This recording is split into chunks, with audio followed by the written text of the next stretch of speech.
Hello and welcome to another episode of the Uncommon Energy Podcast. On this week's episode, we're going to be breaking down the results from the Lima special event that took place this past weekend. We're going to look at a few new cards that have been released over the last couple of weeks. We will, of course, have everyone's favorite segment, Guess That Flavor Text, as we do every single week.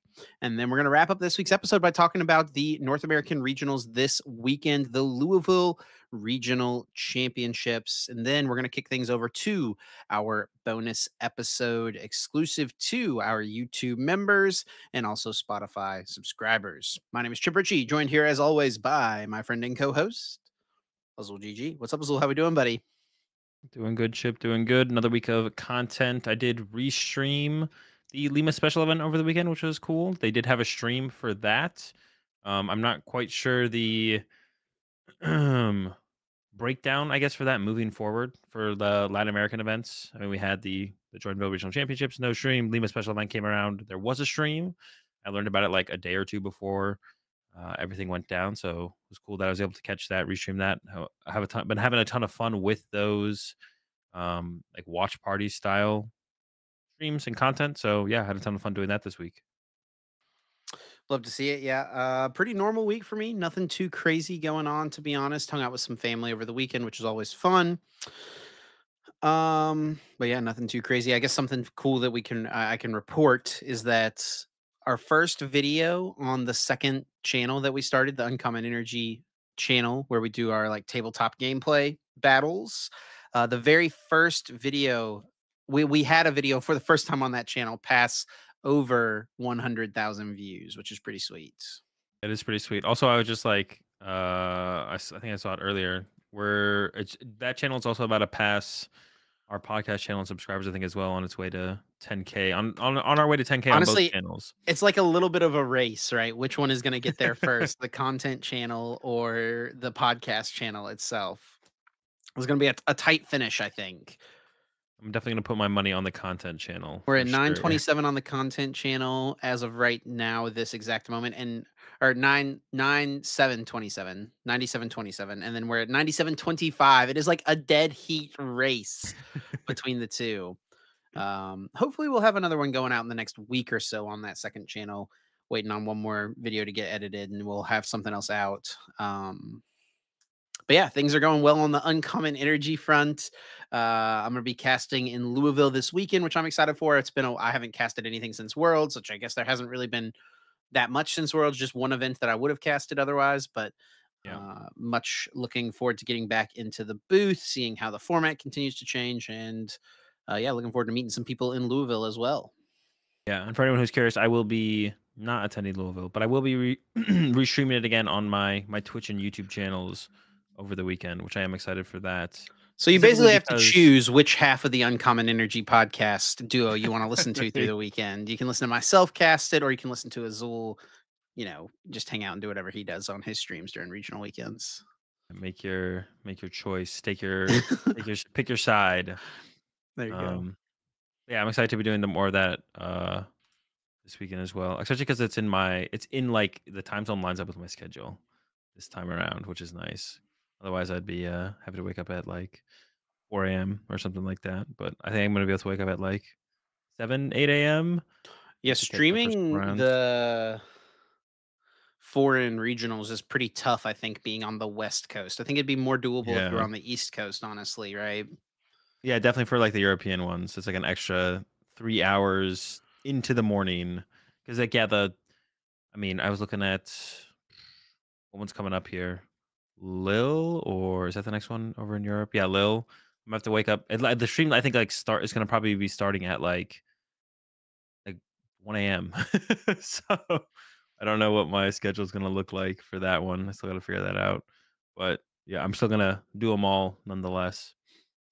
Maybe miss the first couple rounds, but honestly, it's kind of nice for me that they skip the first couple rounds of the stream because then Yeah. I'm not actually missing anything if I skip the first couple rounds. Yeah, that's like one of the number one things I wish, especially. I mean, like missing the first couple rounds of day one. I mean, I would rather them be broadcast than not, obviously, Yeah, but like It's not to me, it's, like, not the end of the world that we pick up in round 4. I do, especially with less rounds in day 2, wish we could stream every round of day 2. But we do get more top cut matches now with asymmetrical cuts, so there is, like, a little bit of a positive there, right? Yeah, it definitely would be nice to see everything, and it would just be more content being put out there for people to watch. But yeah, the day one of regionals is fine. Not getting every single round for ICs, they do stream every single round, right? They do, yeah. Yeah, so you do get that at the ICs, which are like the bigger, more prestigious events, which is nice. But yeah, day two, it would really be nice to get every round. To be honest, it really Yeah. feels like you're missing some really high quality gameplay being played, and you can do. I mean, you can just pick table one at that point, right? You just like feed table one over and over again, which is like fine as long as it's not the same players over and over again. Um, and then like also building up for kind of like story potential, like watching the players go throughout the tournament and then play towards top cut. Right. Um, one other really cool thing that happened this week. I thought I would mention, or now I'm remembering to mention, is I'm was wondering if it's watching gonna be the exact same thing that I'm literally pulling up right now to talk about. Ian Rob. Yes. Yeah. Watching Ian Robb, crush it over at a Magic regional championship over the weekend. I know Ian's, like, played Magic in the past. I don't know how competitive he's been, recently, but I think he was, like, reasonably competitive, a while ago. But he played in a regional championship over the weekend, was first seed, 13-1 going into cut, and then I believe did eventually lose in top 8. But he was Yeah. playing for, like, a Worlds invite to the Magic World Championship. I think if you got top 2, you got an Yeah. invite to the World Championships. Yeah, I'll see if I can find the prizes, but he did win, like, for this run. Like, I mean, he won $4,000, I think, for top 8, and then also gets an invite to the Pro Tour. So, like, he has Yep. invites to future tournaments, which is pretty sick to see someone, like, being able to translate. I don't know how much of it is just translating skills from one game to another. Like, surely there's some, like, overlap in just the basic way of sequencing, things like that, but, the games are pretty different, Magic and Pokemon. Like, you played at a big Magic tournament one time a few like, years and years ago, right? It wasn't big, it was like a local it was like Okay, basically I think probably the equivalent of like a league cup, but it was like a qualifier. Everything in Magic is a qualifier for a qualifier for a qualifier. At okay. least when I played in that thing. Yeah, it wasn't like a big tournament. Um, but it was fun. Yeah, I mean, there's like just it's just general problem solving skills that crossover, right? Like, yeah, the games are pretty different, but you sit down, you look across the field, you see what archetype your opponent's playing, what they have set up on their side of the field, knowing what you have access to, what do you think is the best play here for what you can actually pull off, right? So all that kind of crosses over uh card game to card game for sure. But then there's like the nuances of each game in terms of its rules and that stuff, and then also learning keep it up. I could say the biggest thing is probably keeping up with like archetypes in the metagame and stuff like that. Yeah, that's, like, I think one of the hard things for people. So, like, my brother kind of got into Pokemon a little bit, like, year and a half, 2 years ago, something like that, was, like, pretty interested in it. He hit it pretty hard for a couple sets, like, was keeping up with the game, watching streams, playing online a little bit. Went to a couple of, like, League Cup, League Challenge type tournaments, but just a couple. Uh, but he didn't like, it's like if you take a couple sets off, like any trading card game, if you're just out of the loop, if you wanna be really competitive at it, like, getting out of the loop for a little bit makes it really difficult to get back in. So, I imagine, like, that's one of the biggest things Ian had to do in preparation is, like, what are the cards that exist in the game right now that because I don't even know how big the format is, like, how big their card pool is. Is it like, was this I don't think it was a standard tournament. I think it was Pioneer was the format that was played here, and I don't know how large that card pool is or anything like that. But is there, like, he was surely at a disadvantage at some point through the weekend just for not knowing what his opponent's cards do. Yeah, of course, yeah. I mean, I don't know how wide the format is or anything like that, but yeah, I'm sure he probably had a moment or two where he had to like second guess what the heck was going on. But yeah, they were playing Pioneer, and the way people described it to me, like gave me like what they would compare it to in Pokemon was expanded Sun and Moon on expanded is like what they said. Like if they picked like tried to uh correlate it to Pokemon TCG, Sun and Moon on Okay. expanded is what they said it was kind of like. So it is like Not yeah, it's not standard. I don't even think standard's that competitive in Magic anymore. Like, I think it used to be the way to play it, but I now don't it's think anyone plays it from what I understand. yeah, now it's like Pioneer and Modern, I think are like the top ways to Well, I play think Magic, but Commander, I think, is the most popular way Magic is played, and it's not even competitive from what I understand, right? yeah, I think it's the most yeah, it might be the most common way that it's played, but it's not competitive, no. Well, there might be tournament I mean, I think those games take a while though, so because you have, like for anyone who doesn't know what Commander is like 100 card singleton, Yeah. where you have a 100 card deck, but it's only one of each card, and then you also have your commander, and that's where the name comes from. You have, like, your champion or whatever that you start the game with as well, or I believe you start the game with it. I played commander, like, maybe twice, um, and didn't know what any of my cards did, but but yeah, that was really cool to see. It was really cool to see him. It would have been really sick if he had. I don't know when the Magic World Championships is. Someone in my chat said it was literally the week after Louisville. Um, so I mean, that would have been pretty sick to see him play in that. Had he been able to make it to the finals and get that Worlds invite, and then play in that, that'd have been really really sick. Would have been ruined him for sure. But it is still pretty sick to see him go over there and still have such a great showing um, overall. And I assume he's going to be in Louisville, so he's coming back to Pokemon and immediately playing in a major in Pokemon the weekend after. So it's a pretty interesting back to back weekends there for sure for Ian. Yeah, what a turnaround. What a run of tournaments he's been having. All the top cuts in Pokemon and then tearing it up in Magic's pretty sick to see. Yeah, I guess Speaking on of top of that, like he has been like he literally top 8 worlds, top 8 Baltimore, top 8 and then Baltimore. I don't think he went to anything. He didn't go to Dortmund or anything like that. And then top 8 Magic tournament, and now I assume he's going to be in Louisville. It'd be yeah another top 8. Just keep running him up. Well, I think from there we can get into our first main topic today, which is the results from the Lima special event. So, not a regional championships, but still a pretty massive tournament. 308 players competed in this event over the weekend. Azul, you talked in the beginning about how you were co-streaming it, rewatching it live during the event. What were some of your kind of big takeaways from watching the tournament play out? Um, the way it kind of ended with that top 8, there's 4 Dragapults in top 8. It didn't feel like that when I was watching the Swiss rounds. It didn't feel like Dragapult was like gearing up for a fairly dominant showing in the end. But we saw a decent amount of Terrapagos and kind of saw some of the power of that deck, which is something that I hadn't seen a whole ton of because there's a couple of them on stream at Dortmund. Trying to think of the end of it all though was like Tord playing against Ryuki, and Tord didn't draw very well, so I didn't get to see that too much back and forth. Honestly, the gameplay between the Dusknoir decks is kind of boring. It's like both players set up, and the first person to have like a big combo turn kind of just like takes control, and then just needs to like boss KO a 2 pressure to win the game. So yeah, that's one of my takeaways is the gameplay right now with all these Dusknoir decks it feels bad. Like it feels bad if every It deck feels like is most games are ending in less than 4 turns. yeah, 3 or 4. If you go first, you probably have a 4th turn if you Right. win, but yeah, they're not going very long to be honest. It's not going very long at all. And it doesn't feel like there's any real balance to the format. It doesn't feel like because even Charizard decks, Charizard decks right now are literally trying to do what the Dusknoir decks are doing, with Charizard instead.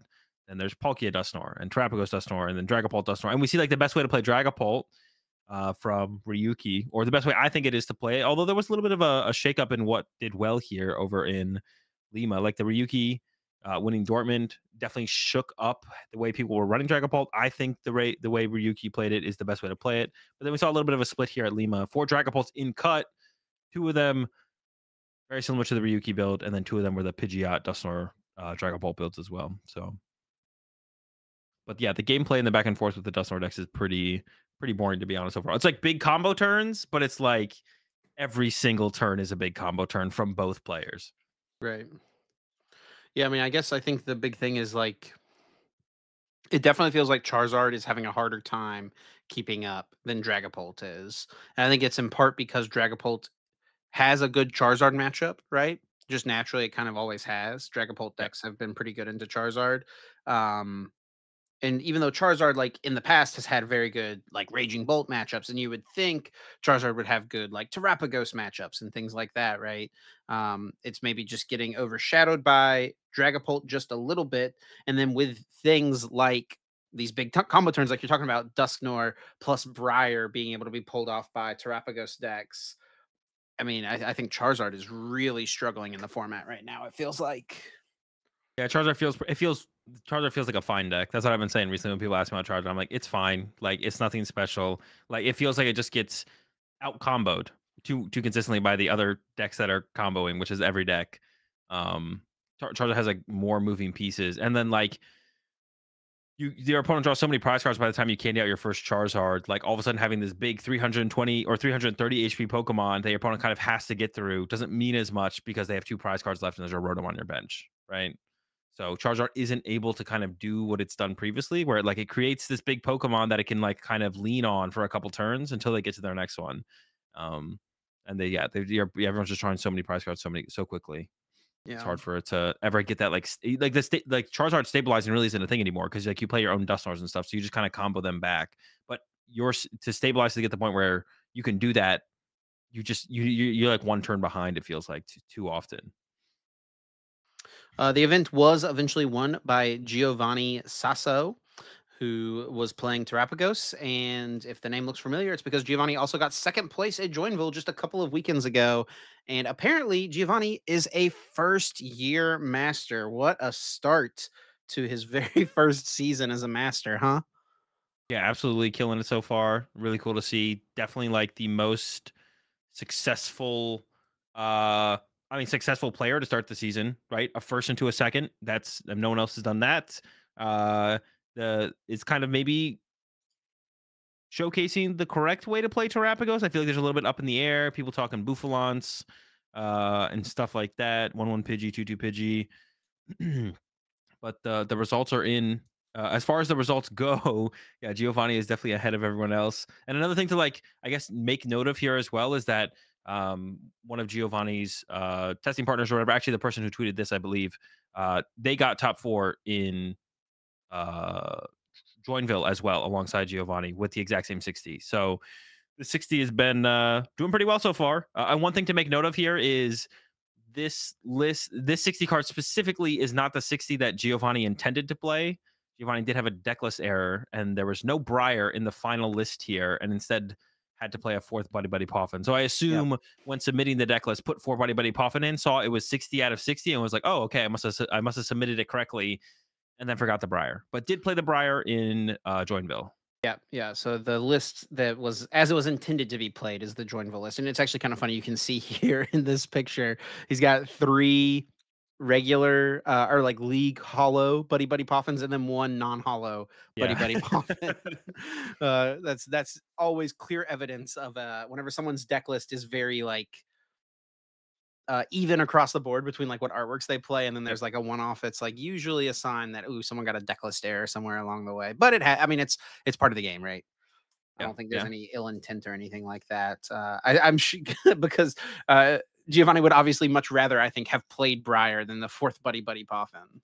Yeah, I think for sure. Briar's a pretty good card that you'd probably, yeah, definitely prefer to play that over a fourth Buddy Poffin, given the choice. So yeah, once again, even a little bit. I guess like you can add that. It's like a little bit more. It's kind of like a cherry on top of the situation. It's like I didn't even play the 60 I wanted to play. I didn't even play one of the most powerful cards in the game, and I still won.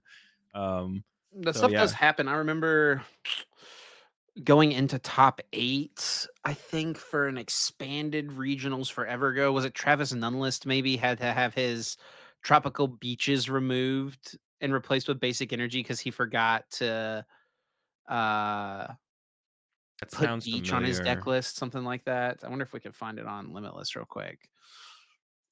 Sounds kind of Uh, familiar. Yeah, I'm trying to think of like other times in the past where players have had to I have think the my deck list favorite there. memory, and it's not one of this person's favorite memories, so I'm sorry to bring it up, but I remember Pablo Mesa for a regionals one time. He was playing Decidueye Ninetales something. I don't remember like what how the deck was played back then. Decidueye GX, Ninetales GX. Zork. And he forgot to put any supporters on his deck list. And so he, That like, was so funny. right away at the beginning of the tournament, I don't remember how early it was in the tournament. He did not make day 2 at this event because he had to very early on replace all of his supporters that he intended to play with basic energy cards. Sheesh. So he was just playing this deck with, like, a gajillion basic energy. It is rough. I mean, there's a different form of consistency, right? You're not gonna whiff your attachment for a turn, Yeah, but but you that's might all you're not gonna be do. attacking very much. Yeah. That's all you're gonna do is attach and pass. Yeah. I I'm think I trying to think. found the Travis Nunlist deck, by the way, because yeah, because there's no stadium in this list. And he won his top 8 match even with the deck list error. Oh, with Guardy. Did this play Stadium? It played beach. Did it? You Yeah. sure? Yeah, yeah, I don't yeah. remember. Someone can maybe fact check me. I was pretty sure that this is what it was. Hmm. 8 I fairy mean, energy does we not look at seem this like page right here. does not seem super high. He had the beaches because he played Groudon in the past, Yeah. or had access to him at least. Well, I think it was like you didn't need that many I was have the no clue. thing. Because you had double colorless energy, and it's like you ran through your deck so fast, I think, compared to like in standard with this deck. If I might not be like totally remembering it exactly right as well. It also Yeah. could have been like a deck list error, one of those situations where he didn't write beach on his deck list, but wrote something else instead on accident, right? Yeah, yeah, that could be one. I feel like that does come up, and that's like the Giovanni situation as well, right? Probably put down 4 Buddy Poffin before I putting have a down f- Briar, and then I have a friend for regionals one time. He wrote 5 in on his deck list. It was like 3 in one spot, 2 in another spot. oh, It's a good thing that we have Arcanine these days to like or that electronic makes it necklace submission. It makes it less likely for things like that to happen. yeah, yeah, but it does slip through. It does still slip through at times where players like forget. I don't think Arcanine was used for this event, but they used a different online decklist Mhm. submission. Yeah, they didn't use Arcanine, I believe, but it was something else and similar with to submit decklists online. So, do we think that this is the definitive way to play Terapagos right now? Like if you're going into Louisville this weekend and you're thinking about Terapagos, is this the base starting 60, obviously minus the Poffin plus the Briar? I mean, I think so. I haven't played that much. I played with this deck earlier today on my stream, but I haven't played with many other Terrapagos decks, so I don't really have anything to really compare it to.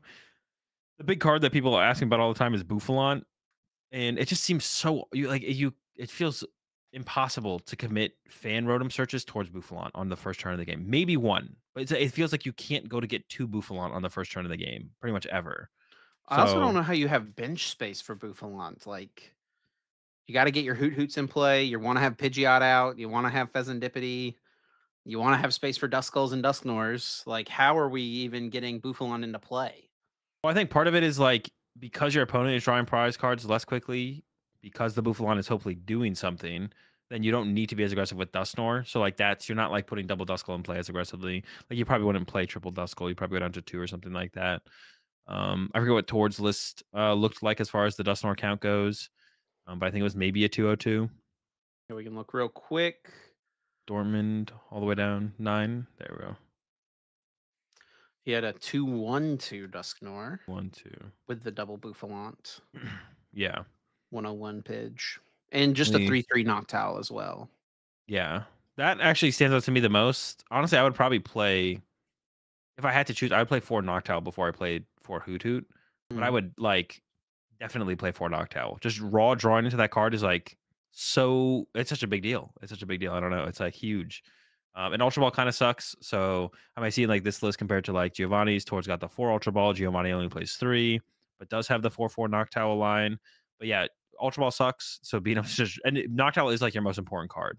Like, drawing into that is, like, the biggest deal, so, but, yeah, there's definitely more I think there's more cooking to probably do with Terrapagos, but I think we're getting pretty close to, like, what probably is correct. I'm sure there's matchups where you really like the Bouffalon, where the Bouffalon's really, really good. I don't know them personally. Like, making Raging Bolt work a little harder, but that matchup already feels pretty solid. So, I guess, like, Drago would probably be one. You stop the Kyurem, play on your Hoot Hoots, as well as the Tina attack can't one hit KO Terapagos. But yeah, once again, like you have to get them down before they can make one of those plays happen, which a lot of that just comes down to going like first versus second. One thing that is kind of interesting to me is we've had, or well, I should say, we haven't had this set for too long, but Japan has had this set for a while. Yeah. And looking at like results from Japanese events and things over the summer, Terapagos did not do very well in Japan, right? And usually what does well in Japan is a decent indicator of how things can pan out for our meta. What did they miss? Because it does seem like Terapagos is a top tier meta threat. Like, I'm betting for Louisville, it will be the second most popular deck in the tournament. Yeah, it definitely is. It definitely is like a solid deck for sure. It's not over like when people were talking about it and kind of hyping it up, and then when I finally got my hands on it, I actually played some games with it. I was like, oh, is this like insane? It's gonna feel insane. But like watching it kind of play out over the last couple weeks and then actually playing with it myself, it's like it's a good deck. It's a solid deck, but it's nothing crazy. Um, and I guess it's always harder to get those decks to gain popularity because it's not like shaking up. It's like it's just another good deck, but it's like nothing ridiculous, right? It doesn't do anything like so well or in a way that is like so cool and new that everyone wants to pick it up and try it out. Um, it kind of feels just like another Dustnor deck a little bit. I'm trying to like think of a good deck to kind of like a Dragapult. Like when Dragapult was coming out with whatever set that was coming out, I was super hyped up, right? But and because it was doing something new, cool and new, right? The spread attack, Stage 2 Dragon Pokemon. I don't know. It just feels like there was like a little bit more there. Just another basic Pokemon that hits hard. It's like we have plenty of those. Like this is not it's not like bringing Yeah. something completely new to the Pokemon TCG where it like makes it that much more interesting to want to pick up. So I think that's probably part of it. But another part of it could just be they just didn't put the effort in to to make it work and like they kind of just missed that as a deck, right? And we've seen that happen. And maybe it did just take Europe and America, which it seems like, or in Latin America as well, just kind of the TPCI regions, to be honest, is to be like, now the deck's pretty good. Like that might just be it. Like in Japan, they just didn't put the effort in to try and make it work. But we did see some at Champions League, but like, yeah, the success of it was just not very, very high over in Japan. Yeah, I mean, 0 in top 16 of the Champions League event, right? Yeah. I know you saw it on stream plenty of times through the weekend, but yeah, it just didn't convert super well. Um, A lot of their builds were like way more teched out. Like they had the trumpets and yeah. basic energy stuff like that. So they were not as streamlined. But we see once it's the streamlined build, we're seeing the more success from it. And then we do see Raging Bolt getting a second place finish down in Peru. Nothing super crazy in this list. There's a Lost Vacuum in here, which is a little bit, something standing out to me. Sandy Shocks is the one prizer. Nothing too crazy. Yeah. No prior, I guess, is kind of the big thing for me. And actually, scroll down real fast. I'm not sure if this is the same. This looks very close to the 60 that Fabrizio played recently at Joinville. No, not quite the exact same 60. We And can pull that up Fabrizio, though, real quick. yeah, and Fabrizio was, I was pretty deep into the tournament, I believe, if I'm remembering correctly, in Lima as well. I wonder if Fabrizio made it onto stream on the win in or something like that. Um, but yeah, hasn't been running the Briar, and then we see once again no Briar in this second place list here, which is really interesting. I don't know. I feel like the Briar is so good. I feel like the main matchup it's really really good against. And actually, we saw this. This came up literally. We saw Charizard. I saw Charizard on stream twice against Raging Bolt. I want to say, and every single game, the Raging Bolt player was in a situation where Briar would have basically won them the game. One of them was Fabrizio. I don't know if it was day one or day two. But yeah, Fabrizio had Briar. Literally had a board state where Briar would have won him the game. Now, whether or not if he played the card, would he have got there? Who Yeah. knows? But that does seem like the big matchup where Briar's really, really impactful. So, but yeah, choosing not to play it is definitely an interesting choice. But I feel like other matchups outside of that, it does kind of fall off a little bit for sure. Yeah, and honestly, the way the meta is going, I don't know that I feel like having a card for Charizard is super necessary. Like I said, I think it is just going to decrease in play a little bit moving into Louisville. Like if I was playing Raging Bolt for Louisville, I think I would definitely put Briar on the chopping block if I'm trying to add, more consistency cards, that extra night stretcher or something like that, right? Yeah, I think that makes sense. Yeah, because I think we will see the Charizard numbers drop, like you mentioned. It's kind of like taken. They've been really popular. I feel like across the board in all three regions, but we're kind of coming to that like reset where it's like, yeah, the first like Baltimore, like Charizard having kind of a lackluster performance in Baltimore. Then we go to Dortmund. Obviously, it's a different format, right? Dortmund is still a crown, But Charizard was super popular there still, and not too much changed. But now that we're gonna see like the next event here over in North America, I think we'll start to see those numbers kind of fall off a little bit, and then we'll probably see us because Lil is literally the weekend after. Like we got Louisville coming up this weekend, and Yep. then wait, is Lil literally next weekend or is it a weekend? Is it 2 weekends after? Oh, it's literally the next weekend. Yeah. So I think we'll see similar. Like Dortmund was super popular in Charizard, but I don't think it's gonna be that popular for Lil. So we're kind of getting like the adjustment. Things don't adjust across regions like within 1 week generally. Yeah, we've got really the next month. Wow, we've got that is crazy all the way until December 13th. We have a regional tournament every weekend except for the weekend right after Lille. Yeah. So Yeah. we go There's a lot. Louisville, Lille, Break, Gdansk, Buenos Aires, LAIC, Sacramento. So this will be the new format. Stuttgart, Bogota. I just said Bogota. Oh my gosh. And Perth on the same weekend. And Toronto following that up. So literally for the next 2 months, 2.5 months of the game, we have one weekend off, Azul. All the way until when? Would you say until Bogota? Yeah. Until Toronto. That's Toronto. And then there's a Champions League in there somewhere in November, December. I don't remember the date, and it's not listed on PTCG Legends right here, which is I was looking for it. But there is a Champions League in November, December somewhere. I don't remember the exact date for it though. Holy Um, cow, man. it's a lot of tournaments. It's a lot of tournaments, and like they're the and this makes sense because TBCI is taking over like fully streaming all the European events. None of the European and North American events collide, as far as I can tell. Right? They're not collide. There's no colliding between the two at all. So that's going to add to the weekends, I guess, of events for sure. But I mean, hey, it's not a bad thing. More Pokemon for everyone to watch. More Pokemon for me to restream. I've been really loving that, so I'm down. I'm down for the Yeah, events which to of these restream. events over the next 2.5 months are you actually even going to go to? I'm definitely gonna restream way more than I'm going to. I mean, Sacramento. That's it, probably. Jeez, man. Don't worry, there's plenty of events next year I don't know, man. I'm not confident. that I'm gonna go to an event. Yeah, I don't know, dude.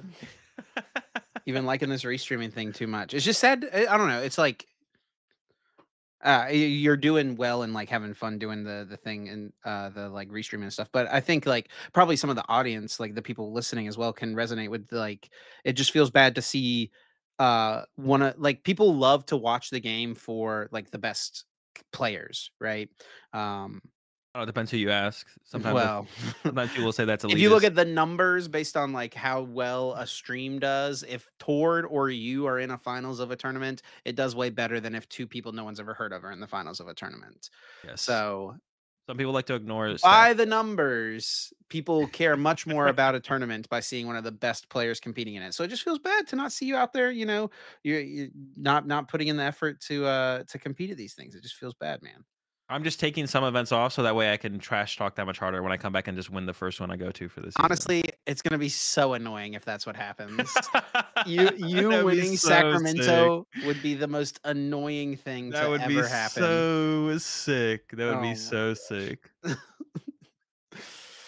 But I would be happy for you, obviously.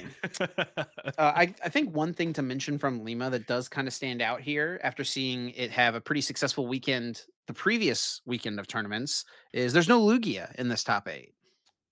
Yeah, yeah. I don't think it's like it feels weird. It feels like this tournament is more so about Dragapult than anything, which means some decks have to take a back seat, right? If there's 4 Dragapult and cut, and I think that's like the big question to ask is like they didn't like the highest one was Galaz in top 4, right? Not in the finals, yada yada. But like Dragon that's Bolt. we have to like yeah, for Dragapult. We have to definitely take note of this, right? And be like, well, there's 4 in the top 8. Like if the deck is this good and this just repeats, it's a matter of time before Dragapult wins again, right? Was this a little bit of an anomaly? Is this a little bit of like a hype leading off of Ryuki's dub? There's probably some of that for sure. I'm sure Dragapult numbers shot up a decent amount, and the lists from Galaz and Mateus are basically the Ryuki build with like a card or two difference, right? So they just basically copied what Ryuki had done over in Dortmund and then played it over here in Lima to pretty good success, right? And then we still saw some Pidgeot believers holding out strong with the Pidgeot, making their way in there as well. So yeah, Lugia is absent, but I mean, to fit 4 Dragapult in top 8, some decks have to be absent, right? Yeah.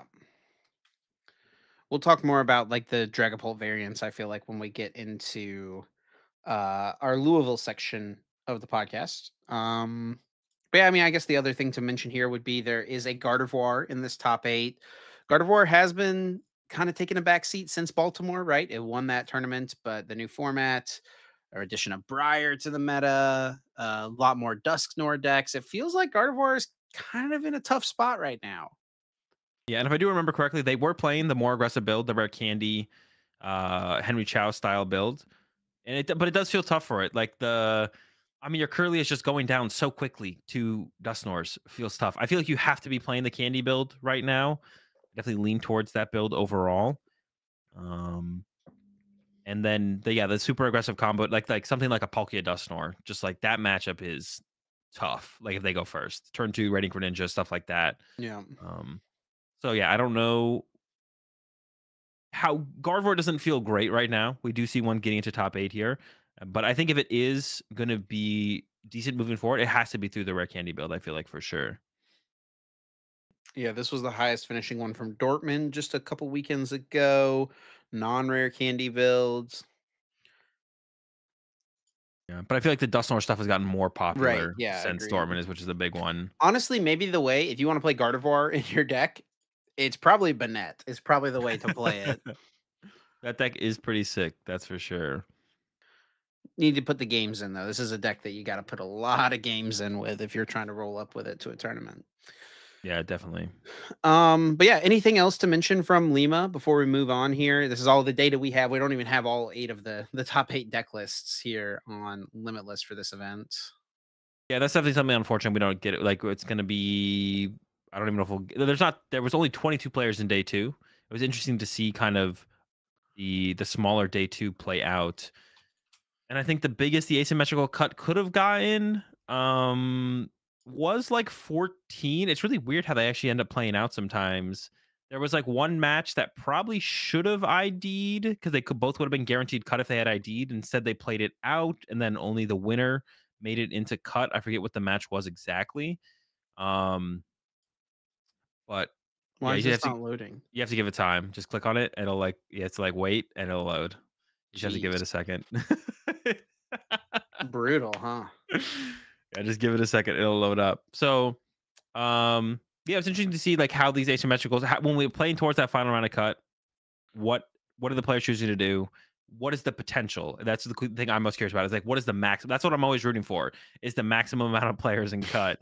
So that's what I'm always like breaking down on my stream when I'm like looking at the standings here on PokeData. Is like, okay, how can we get the most people in cut? What has to happen to maximize the most people in cut? Because that always makes for the most interesting tournament from there. I feel like. But it was another couple things to mention about the tournament. It was 300 players, which is double the size of last year's Lima special event. Now, I don't think that's an indication of growth too much because both events, I think, as far as I know, capped pretty quickly on Yeah. registration. I So, bet it would be way bigger if they had more yeah, space. I think venue size is the problem right now in these kind of locations. Is just getting bigger venues because I think the player base is there.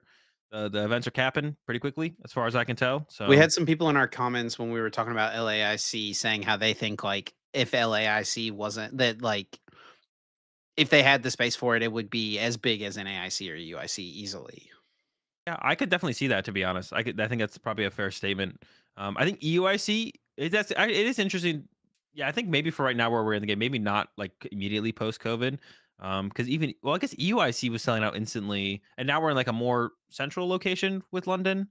Always every time I say that, I feel like the Europeans agree and disagree. London's not Um, super central, but but like good location for people to go to. I yeah, guess that's maybe more for reasonable enough to international. travel it to.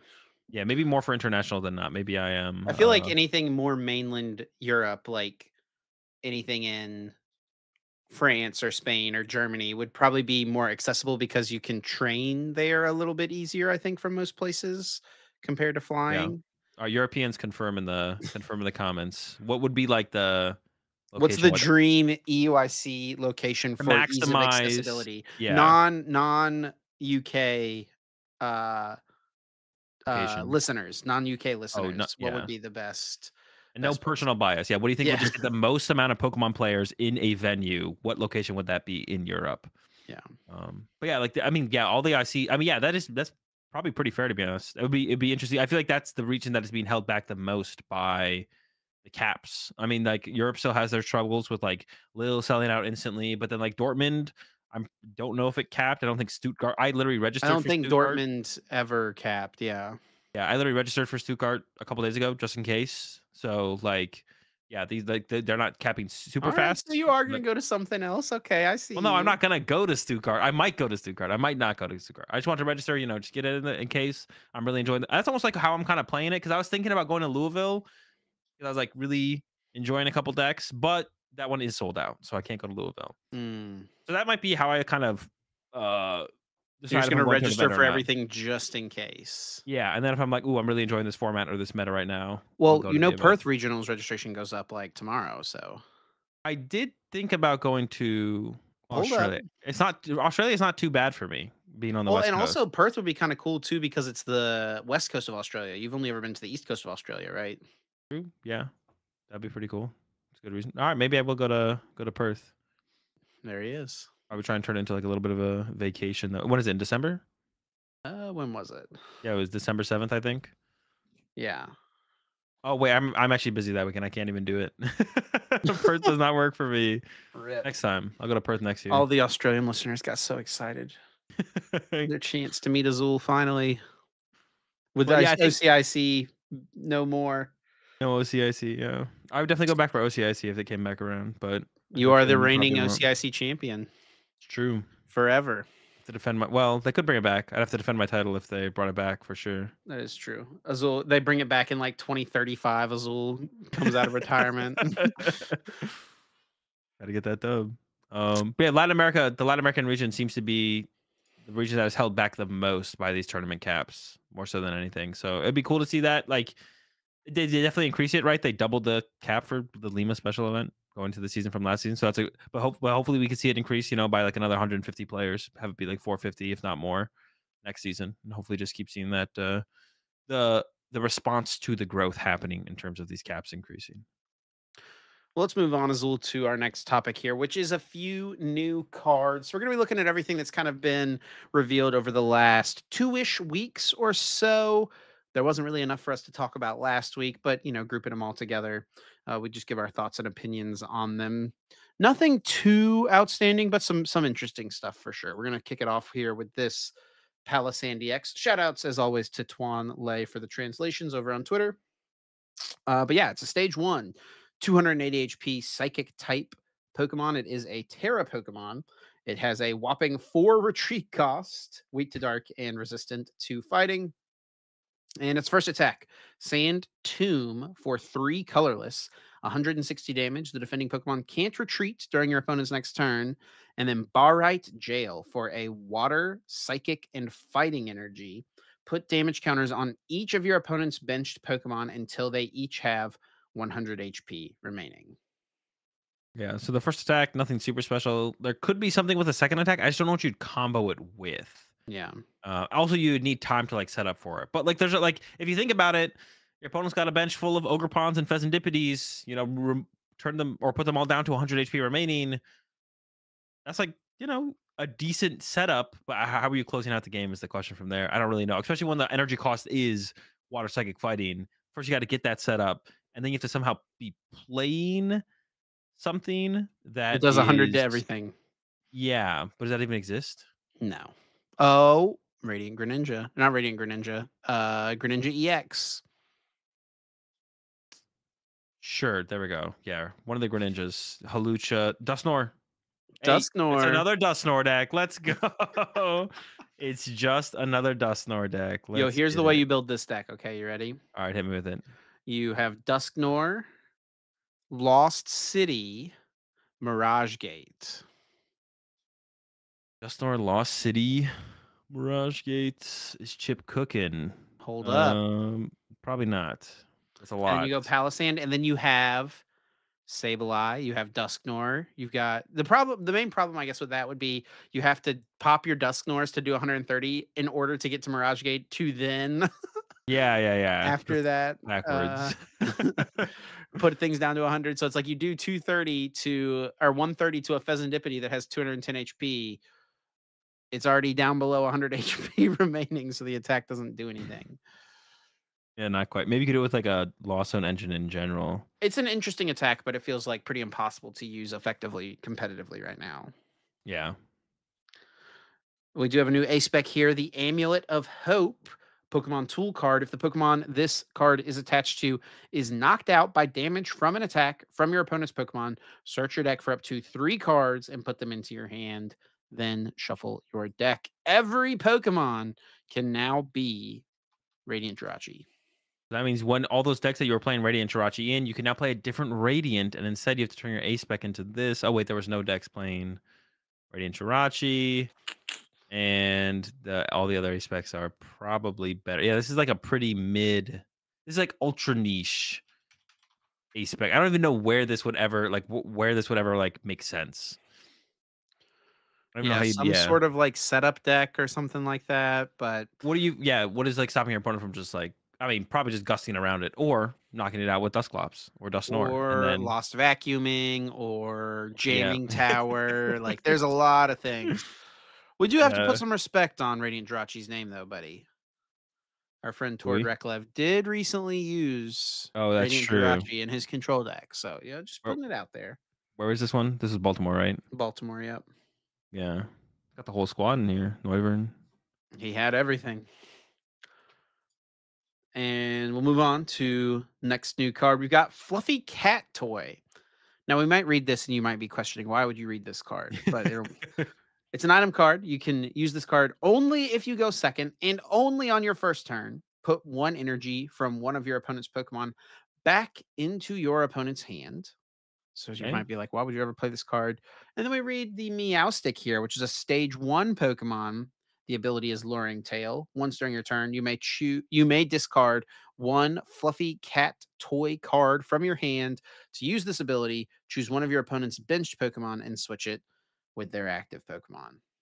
Yeah. So we got there's the meow stick, and then we seen the what is the card called? What is the card called? Yeah, let me look it up real fast. The other Lycia's Appeal. Yeah, yeah, yeah. Yeah, which is like another gust card that can only bring up basic Pokemon and then confuses them.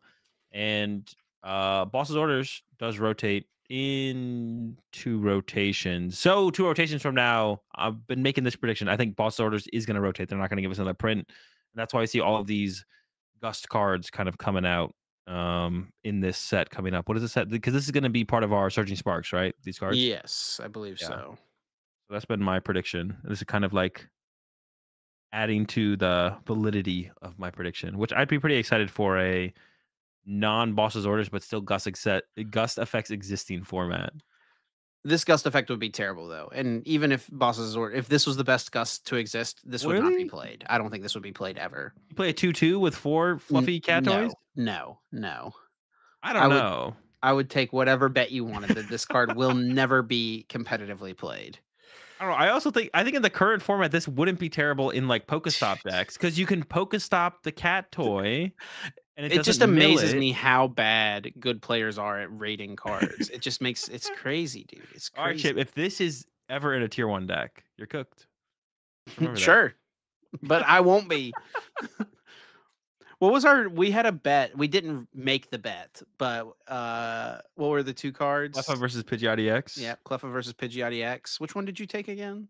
Cleffa. It's a Cleffa. No. Interesting. The format's just too fast, but it'll slow down in their lifespan in By the standard. time Cleffa rotates. By the time they both rotate, yeah. In their lifespan in standard, I predicted Cleffa would be the more played card. It is getting some play. Not as much as Pidgeot, though. It is definitely Not behind even currently. close, brother. Pidgeot is just broken. Look up the card Can you scores. see how many decks they've been played in? I don't even know. What can you even look up?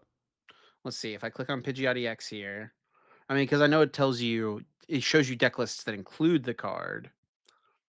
It would be interesting to see like number of decks that include this card, something Well, like if you that. click open all deck lists, what does that lead to? A big long list. Okay.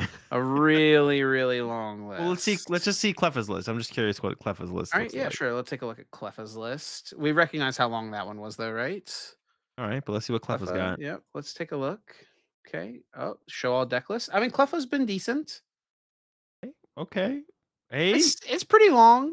it's I think Charizard's or Pidgeot's is a little longer. yeah, Honestly, a little definitely. tighter of a race than I would have thought, to be honest. We got plenty of time. We got like a year and a half or something before these cards rotate too. So we got a True. while. Got a ways.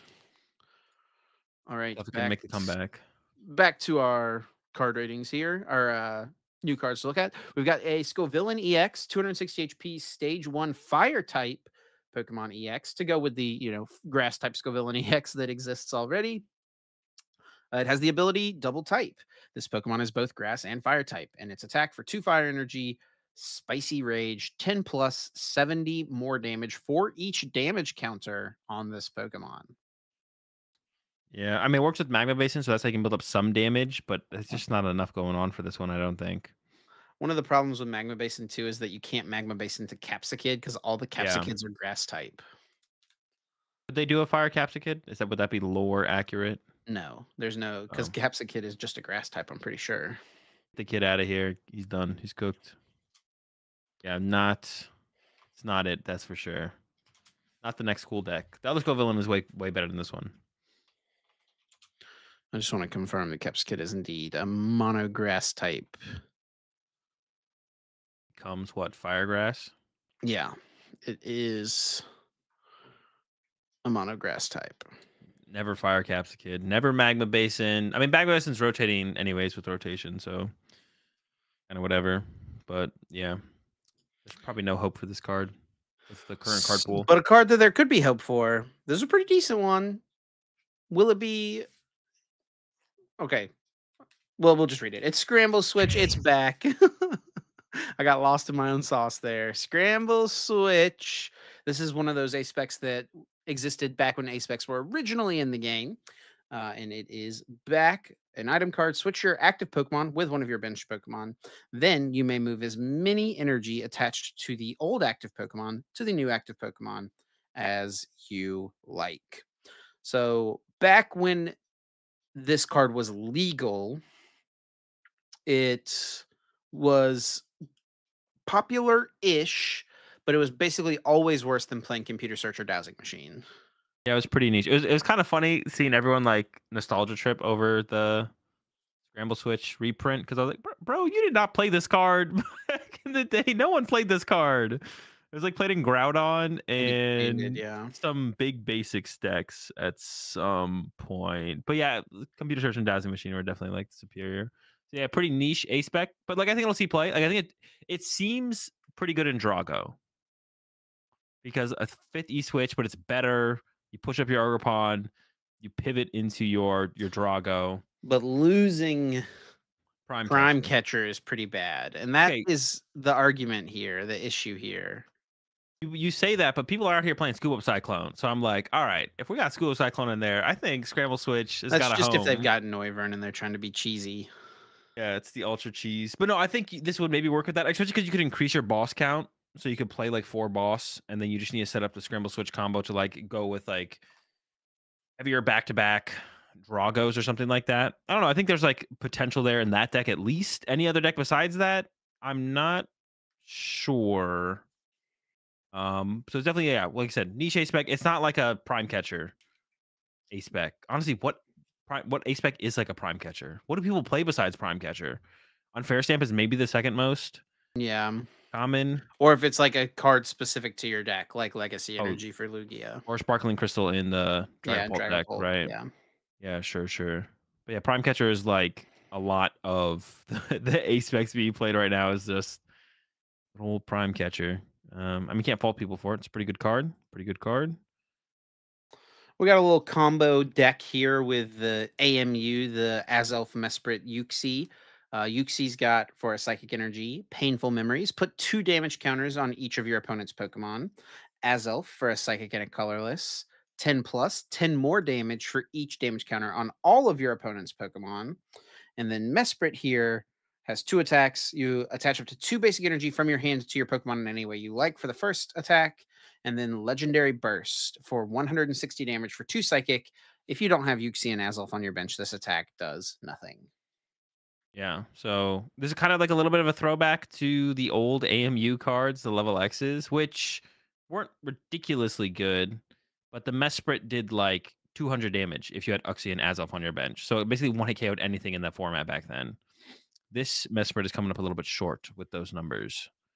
Not quite not quite doing 300 and 20 damage or 30 damage to KO the Dragon Pulse and the Yeah. Charizards. The thing about the Mesprit level X as well is it had to have Yuxi and Azelf Oh, level that's X right. in play. It had to be the level X's, which was a little more difficult because you could only level up when your opponent was or whenever your Pokemon was in the active spot. And then you also had to discard all the energy attached to this thing. And it only had 90 HP. I didn't remember how, dude. Yeah, I didn't remember that you had to have level X's. I thought you should need the Uxie and the Azel, so it's a little bit more.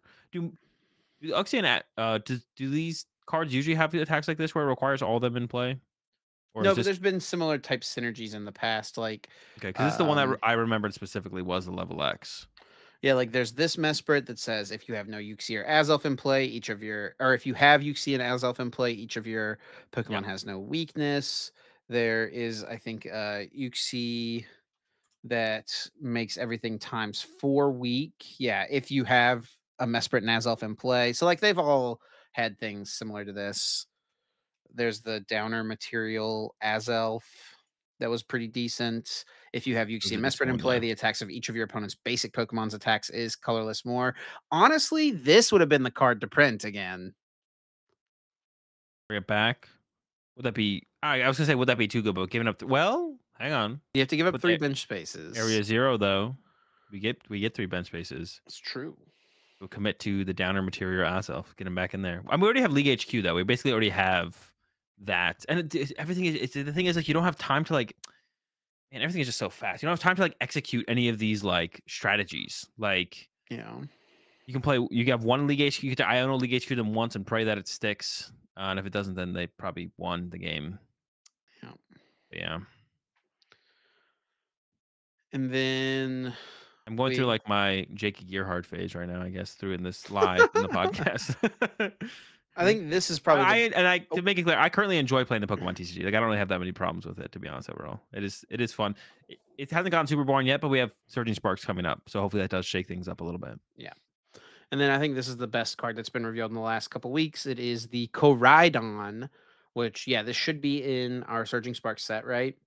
Yeah. Um, it's a basic 130 HP fighting type ancient Pokemon with the attack Fierce Waves for 2 colorless energy, 30 plus. If any of your other ancient Pokemon used an attack during your last turn, this attack does 150 more damage. This Is could this maybe what Ancient Box needs, Azul? I don't think so. Although it does give you like a fighting type attacker you could play in Moon or only Moon Ancient Box. Like with the one that doesn't play the Koraidon and the fighting energy, you could play that in there as like a fighting type attacker. What's weak to fighting that we need to KO right now, though? Rapagos, Terapagos. Ooh, okay. Let's KO Terapagos. Maybe that is the Miraidon, or Iron Hands. okay. Yeah, those ones aren't as big right now, but Terapagos that would be a solution, or that would be something we have a solution to. You It know what also else one is hit weak to fighting that's in every single deck? Pheasantipity. Pheasantipity. Yeah, I would KO the Fez, but hopefully we have something else that can KO Pheasantipity. If our other Pokemon can't KO Pheasantipity, we're in trouble to begin with. Like if we can't do 210 damage, we're losing to their Ogre Pawns anyways. But yeah, I mean, yeah, it's a cool little niche tech card. Nothing crazy for the ancient decks, though, I don't think. Yeah, I mean, I guess we can read this Miraidon as well here. It's a basic 120 HP lightning type, future Pokemon weak to fighting, and it has the attack protective code for lightning and a colorless 40 damage. And during your opponent's next turn, prevent all damage done to your future Pokemon by attacks from your opponent's Pokemon EX. So it's a But then you pretty read the second part of the text. yeah. This effect disappears if this Pokemon leaves the active spot. Yeah, so initially it seems pretty good, but a lot of gust effects in a lot of decks. But honestly, it is interesting. Like, I wonder. Oh, it's just by Pokemon EX though. Okay, I thought it was all Pokemon. Okay, I was like, wait, Yeah. this actually, but it's just by Pokemon EX. But still, maybe there's something here. But I guess you just like Dusknoir KO this out of the active and then KO the next thing, and then it all comes back to Dusknoir. It does all come back to Dusknoir. Yeah, like all these guys get KO'd by Dusknoir if they want to be. Yeah, I think So I saw someone comment something about Pokemon only having 130 HP. It's like the Pokemon company's trying to tell us something when they don't give us don't give the Pokemon 140 HP. I they want it to be able to be checked by Dusknoir. guess something like that. Well, those are all the most interesting cards that have come out in the last couple weeks. As always, we'll keep our eyes on new announcements coming out. I think that's probably just about everything. There may be some other new things coming out because Japan is going to get Supercharged Breaker, which is going to be what makes up our Surging Spark set. They get that this weekend, I want to say, or is it next weekend? It actually might be next weekend. Um, Uh, and I so can it's look it coming up up very, very soon. So we'll know for sure everything in the set once, next. Yeah. yeah, once that comes out. Yeah, I'm not sure if there's anything else to really be revealed. There might be, but I think we've probably seen most, if not all of it. We might kind of just know everything that we're going to be getting, which there's like some cool cards, but it feels like it'd be hard for them to overtake any of like the current top decks. It's We'll also not see. going to feel, I think, too bad this like release window between Japan getting it and us getting it, as bad as it normally would. I mean, the worst part of it is that it's not legal for LAIC, Surging Yeah. Sparks, but the set comes out, I think, next weekend for Japan, and then the weekend after that is our pre-releases. So it's really only 1 week before the cards like are in people's hands. Yeah. Still won't be able to play it on PTCG Live, unfortunately, but it's Yeah, still like gotta wait a this couple is a days. closer set release than the last couple have been. So, but I don't know. I don't know if that's like a sign of any. I don't think it is a sign of anything. Which is kind of that's how they lined up this time. That's how it is. Yeah. All right, Azul. Well, let's move on to everyone's favorite segment of the podcast. But before we do, we have to take a moment to thank our fantastic sponsor, Dragon Shield, for supporting us here at the Uncommon Energy podcast. Of course, Dragon Shield makes some of the best card gaming and tabletop gaming products and accessories on the market. We love them for the sleeves. Any sleeves that Azul or I uses in any Pokemon setting are Dragon Shield sleeves, and for good reason. They are the best on the market, the best available. Yeah. Yeah. Appreciate Dragon Shield sponsoring us over here on the or supporting us over here on the podcast. As always, check them over at dragonshield.com. You can use code UEPOD, get yourself 5% off. Directly support us over here on the podcast as well. And like Chip said, up next, guess that flavor text. This week, I picked a card for Chip to try and guess what Pokemon the flavor text belongs to. If Chip can get it right, he will get 4 points for each lifeline he chooses to use. He'll get 1 less point if he gets it right after that. And the lifelines are what set the card is from, what stage the card is, and then read an attack name. Chip got a decent lead still. It's okay. Are you ready for this week's flavor text? I am ready. Let's get it, Azul. I'm up 30-25 right now. So a 5 point lead, pretty sizable, looking to extend it here. Let's get it. All right. A sturdy creature boasting a robust physique and boundless stamina, loves training above all else, and voluntarily assists with tasks such as construction and clearing land. Mm. Okay, let's hear it again. A sturdy creature boasting a robust physique and boundless stamina, loves training above all else, and voluntarily assists with tasks such as construction and clearing land. I want to say just right off the bat, Machoke. Because if you think back to the original Pokemon games, Machoke was like the Pokemon that was always helping you move. It was the Pokemon that was uh being used to clear land, I think, in Vermilion City, I want to say. Some other contenders I think are definitely like the Conkeldurr evolution line, Girder, Conkeldurr, Timber. My very first thought was honestly Mudsdale at the very beginning of the flavor text, but at the end of it, like talking about like clearing land, I don't think it's quite like Mudsdale. But that's like kind of the three areas I'm thinking of: the Machamp, probably Machoke, but could be Machamp, and then Timber, Girder, Conkeldurr, or Mudsdale. Um, Let me use at least one lifeline here. If I use one lifeline, I can still have a 8-point lead, and if I get it right. So let's go with what set the card is from. It is from Lost Origin. Okay, I think it's just Machoke then, because there is a Machamp in Lost Origin. I think it was one of the pre-release promos. Machamp or Machoke, I guess, is the last thing. So I guess I could use one more. What stage the card is lifeline. I don't think an attack is going to help me get any closer here. So let's just go with what stage the card is. Stage one. It it is a stage 1. All right, we're locking it in. Machoke, buddy. Let's see it.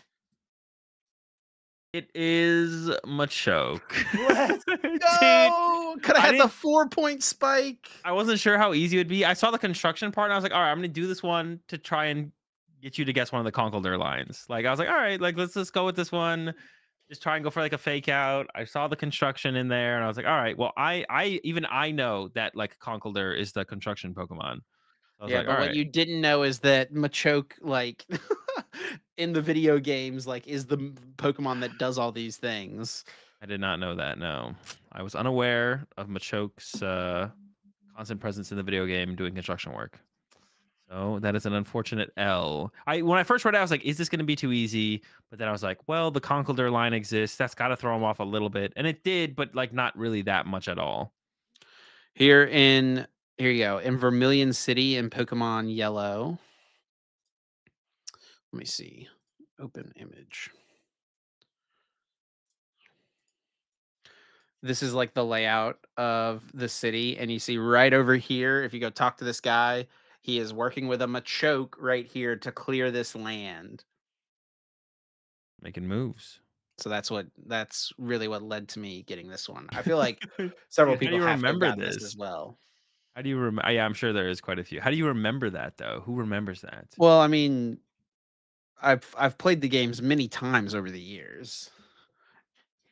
Like I played Pokemon Red, Yellow, and Blue. I've played Fire Red and Leaf Green. I've played Pokemon Let's Go Pikachu and Eevee, and it's like present in all of these things. Always Machoke. Unfortunate. All I actually right. don't remember it in Let's Go Pikachu, which is what I would have played most. Actually, I played Fire Red probably most recently. I maybe threw this one a little bit to be honest. I'm gonna have to step it up for future guess that flavor text to try and make a comeback here because it's the gap is starting to get pretty wide again. I can't let it get out of hand. It's already out of hand, buddy. I'm not 2 weeks ahead, right? You could a couple 4-point spikes and you're in the lead, so it's not out of reach. True. True. Not quite out of reach. All right, Azul. Let's move on to our final topic here and talk about the Louisville Regional Championships this weekend. I think the last regionals in this format in North America, because the next US regionals is what's it called? Sacramento after So the just one then, I LAIC. guess. Yeah. Just one event in North America in this format. Interesting. It's not like necessarily a bad thing, Yeah. but yeah, I didn't realize it. For anyone going to the event, Gaming Gen did tweet out the schedule this week.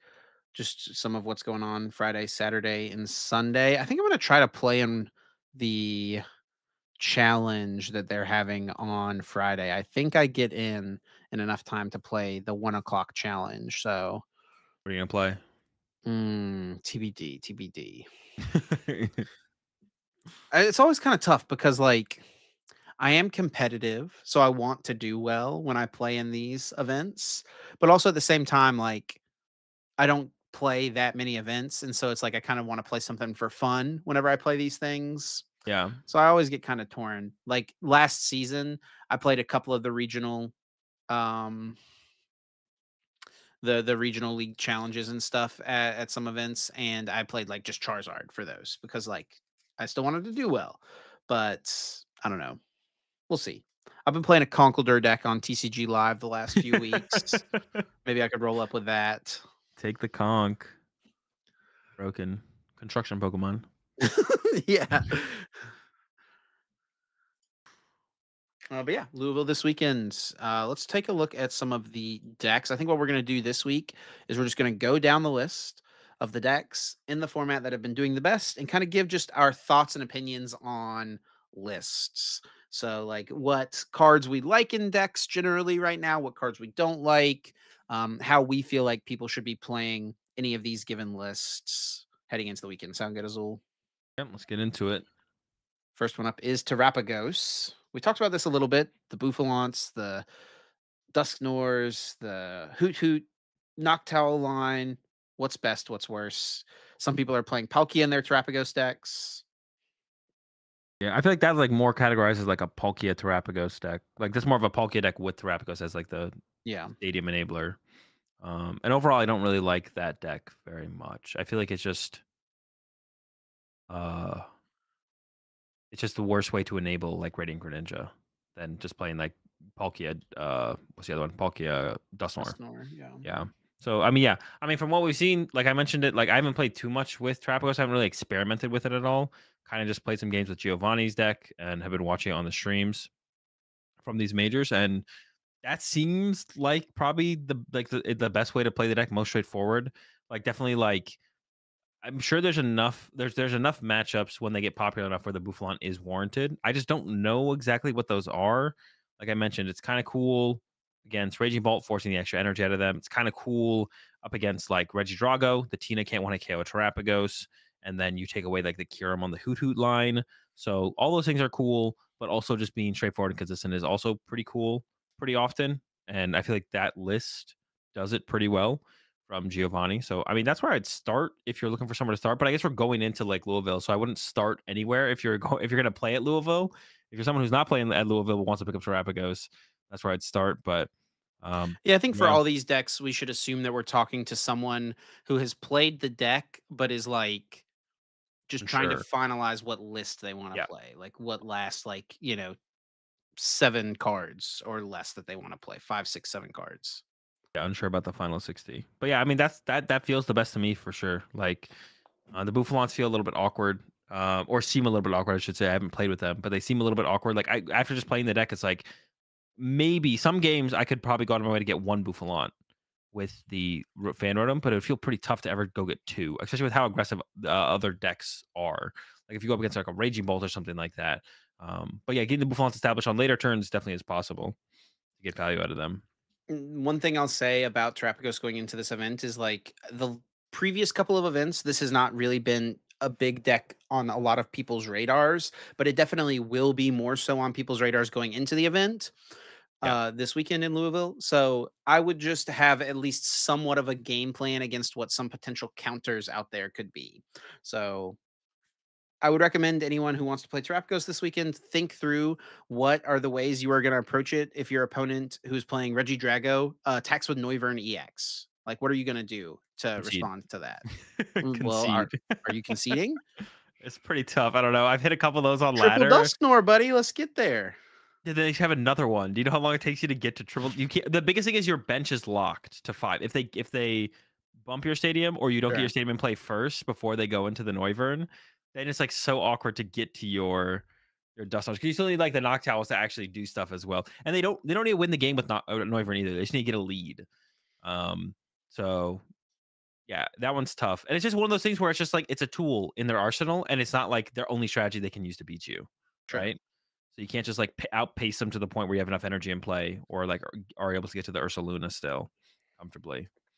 But like one that I've thought about as far as like because of like the Trapagos matchup more than anything, Bravery Charms seem pretty good in Raging Bolt. So like potentially like a vacuum into Terrapagos. I know some people are already playing that.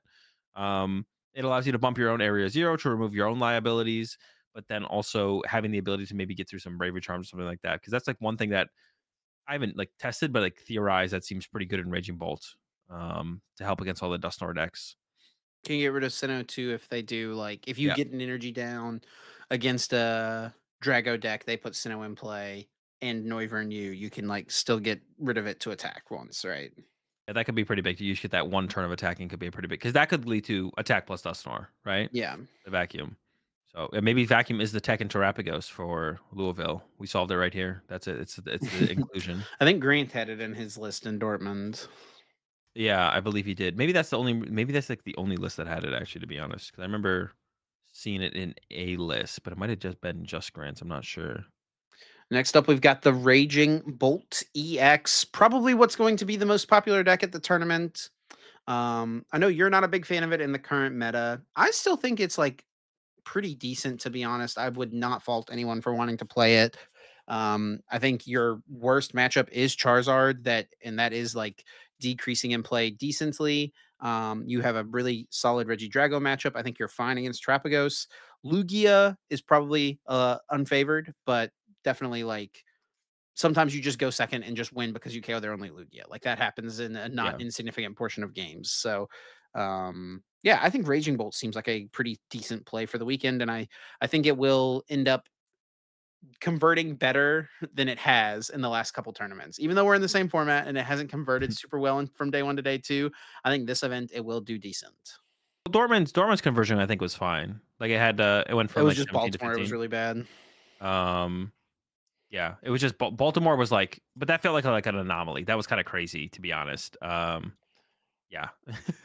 It was actually kinda wild that that it did so poorly into day 2, Oh which, yeah, like this conversion is totally fine from in Dortmund. yeah, 17% day yeah. one into 15% day two. Yeah, it's, like, fine and Dortmund. Yeah, I don't dislike Raging Bolts. I know a lot of people think that. I don't hate or dislike any Pokemon deck.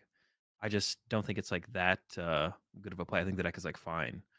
Um, I think it's just, like, a fine deck. There's a lot of fine decks right now overall. There's so many, I don't know, good decks or, like, meta decks, some of them have to be good and some of them have to be fine. I think Raging Bolt is fine. Um, and, yeah, I wouldn't fault anyone for playing Raging Bolt to the tournament either. And, yeah, like I said, like, as far as cards go, Braver Charms seem kinda cool. I do think you have a bad Terapagos matchup. I think Terapagos is tough. They can basically always be ahead in the prize exchange unless they like open a two prize Pokemon.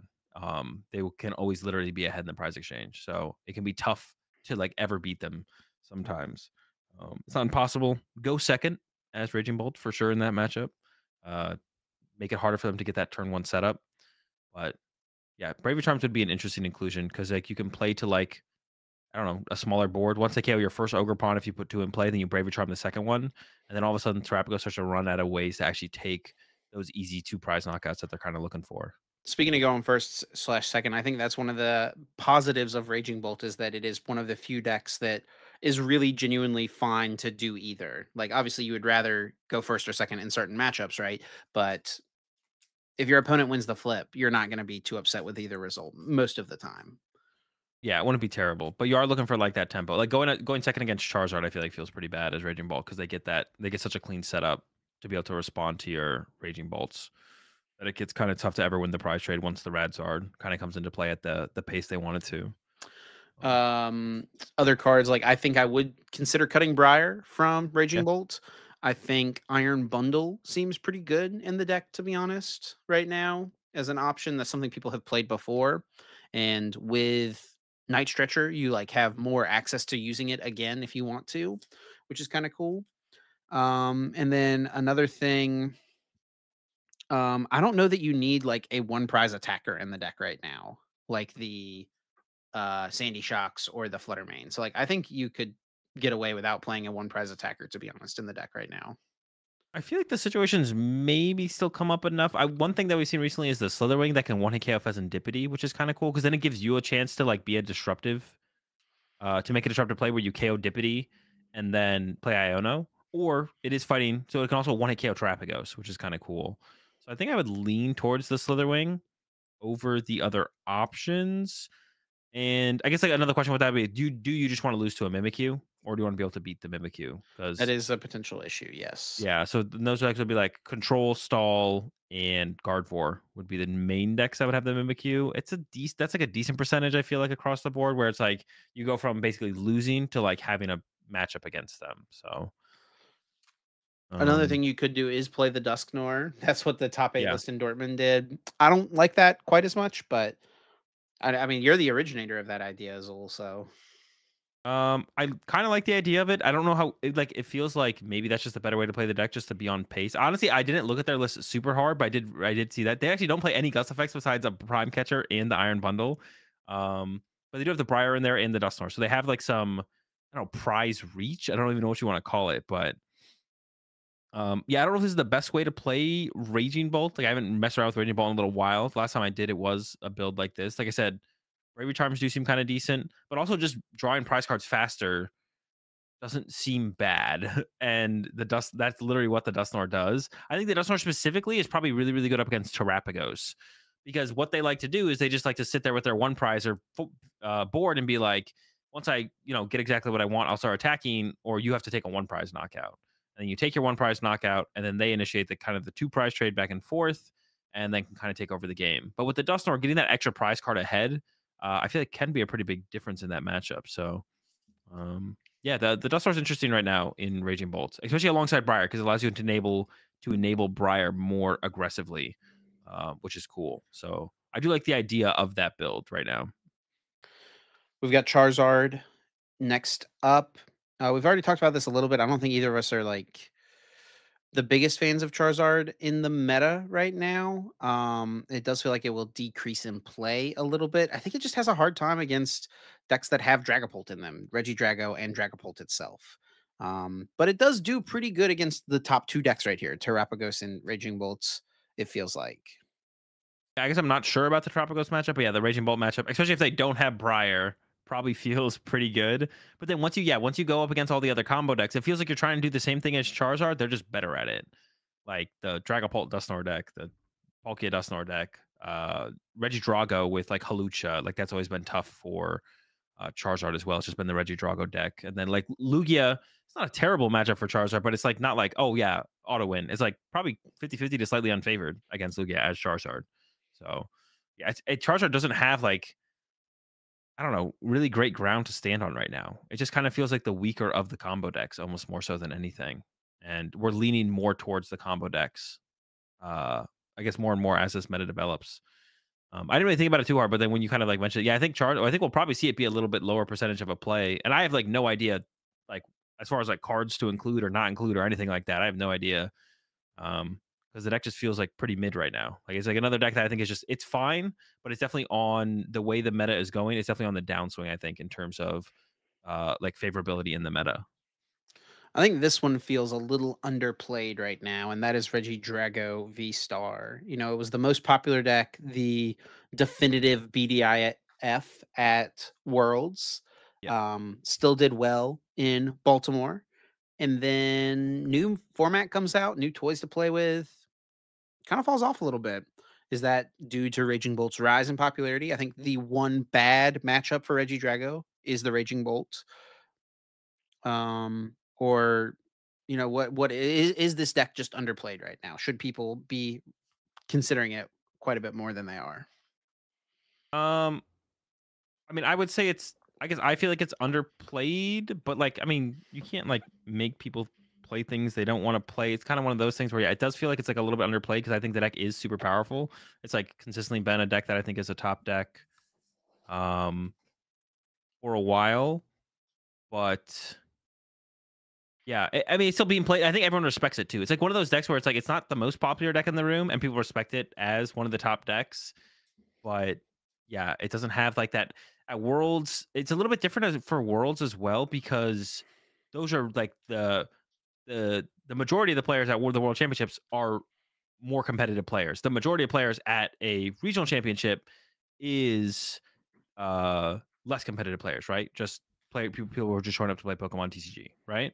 So I feel like that probably impacted. I think if you ran a regional championship on the same weekend as Worlds, Drago probably would not have been as popular. I think. Sure, sure, sure. So we're kind of seeing like that as we go back to the regional championships, away from the world championships. That's something we see is there's less Reggie Drago being played. And there is couple more contenders that kind of fill that void of like what are the more competitive players going to play. I think Terrapagos is one of those decks that the more competitive players lean towards, right? A little bit. So there's a couple more decks in the mix that are kind of taking some of that percentage away from Drago, but there's not really anyone there to really fill that gap because it is like a deck that generally the more competitive players lead to. So yeah, I think its meta share isn't like super shocking, but I think it is still like a really, really powerful deck. And I think it's one of my top decks. It's been one of my top decks. And I think looking at something like the Noivern for sure as an inclusion seems pretty decent going into Louisville. We've got Lugia up next. It's had a pretty good string of tournaments in this format. but its play rate does not feel like it has translated to its success rate. It was only like 6% in Dortmund in day one or something like that, right? Very low play rate, but it ends up doing very well. Rahul getting second place at that tournament. Will we see Lugia breaking 10% day one of this event? And is Rahul's 60 just the way to go with the deck? Um, yeah, I would. It'll probably do pretty well again. And I think it is pretty. I think it should definitely be more than 6% for sure, right? Like, without a doubt. That was like the back-to-back 6%. Was it back-to-back 6%? It's Baltimore into. I think it might have been back-to-back 6%. Baltimore into Dortmund. Yeah. That was kind of a surprise because it did so well in Baltimore as well, right?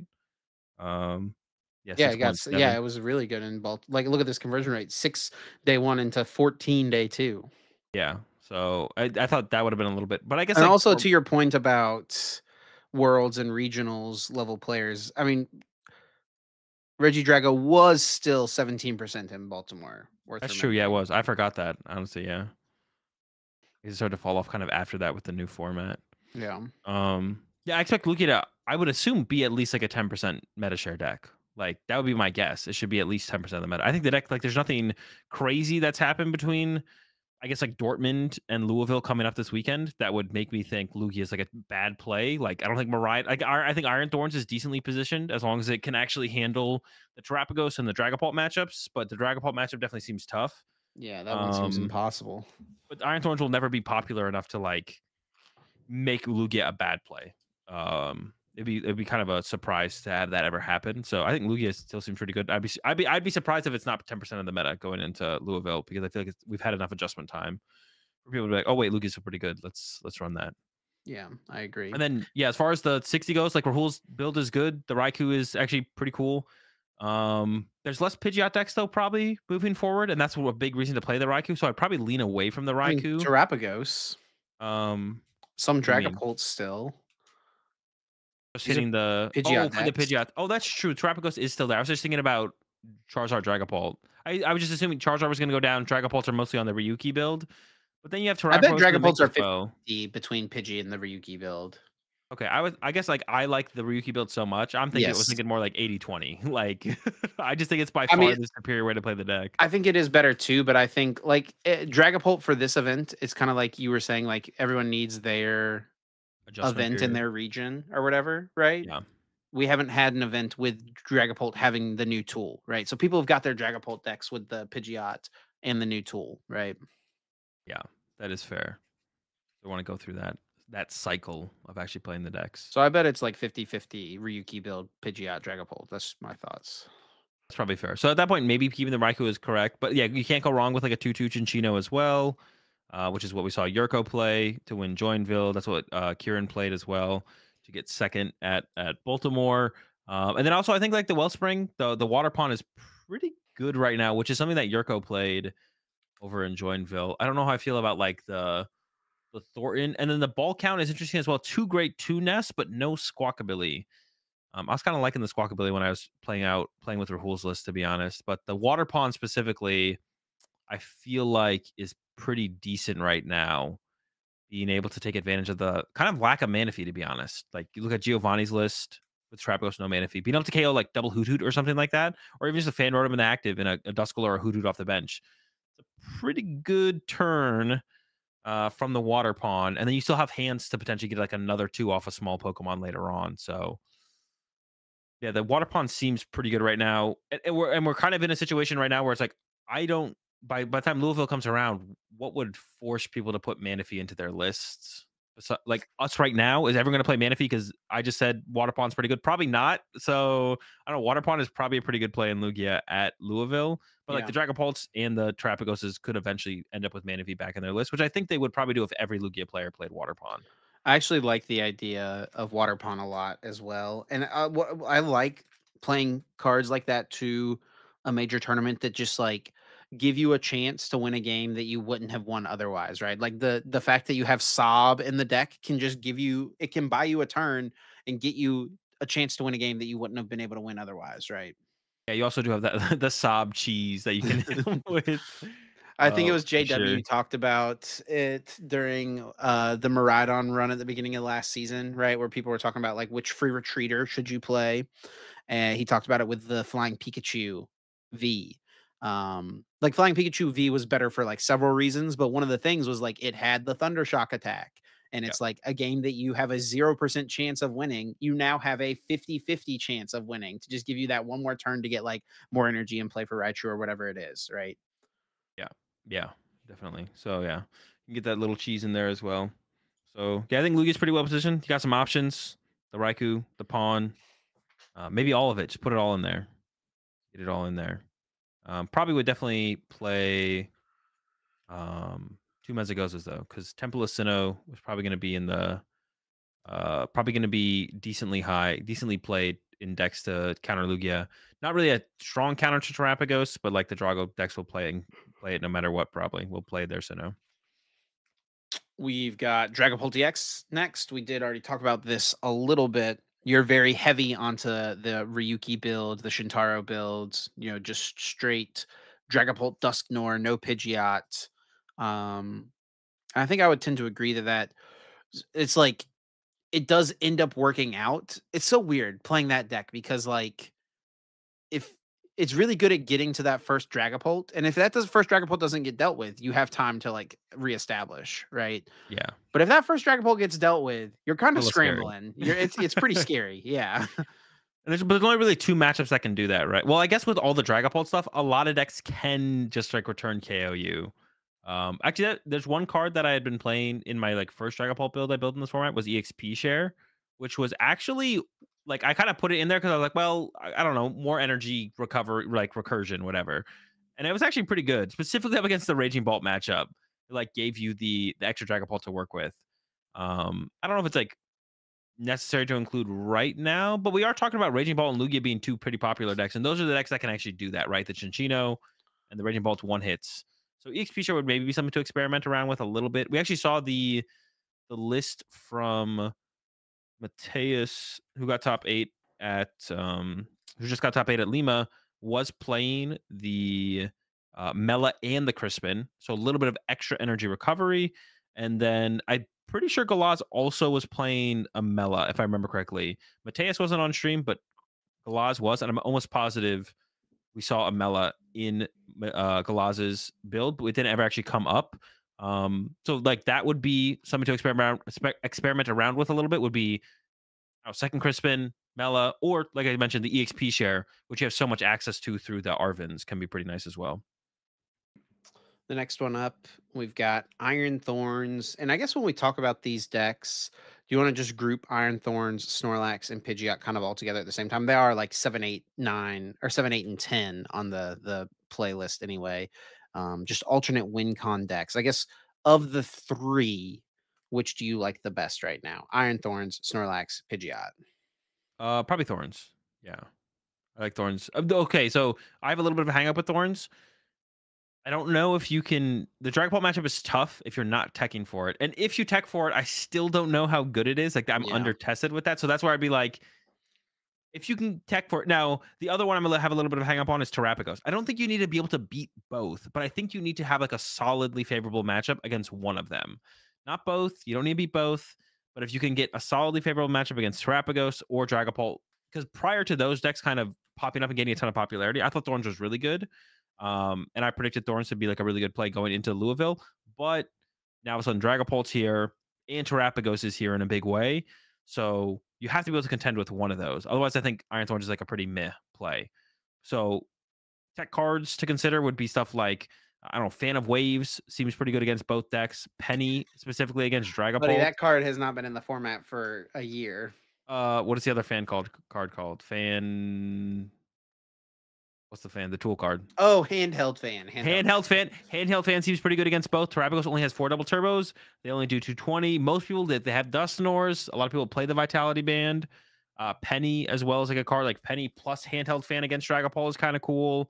TM Devo is a card that I've seen in a lot of lists, and that's pretty good against Dragapult. Like if you punch a Dragapult, then Devo them is like 2 crushing hammerheads. And the Dragapult matchup really is about slowing them down before they get like slowing their energy down or stopping their next Dragapult from ever being set up through energy disruption. So If you feel like you solved one of those matchups or both, then I think Iron Thorns is great. But I think those need one of those at least needs to be solved for Thorns to be a good play. Let's look at the deck you played at Worlds. Snorlax. What do you think of Snorlax in the format right now?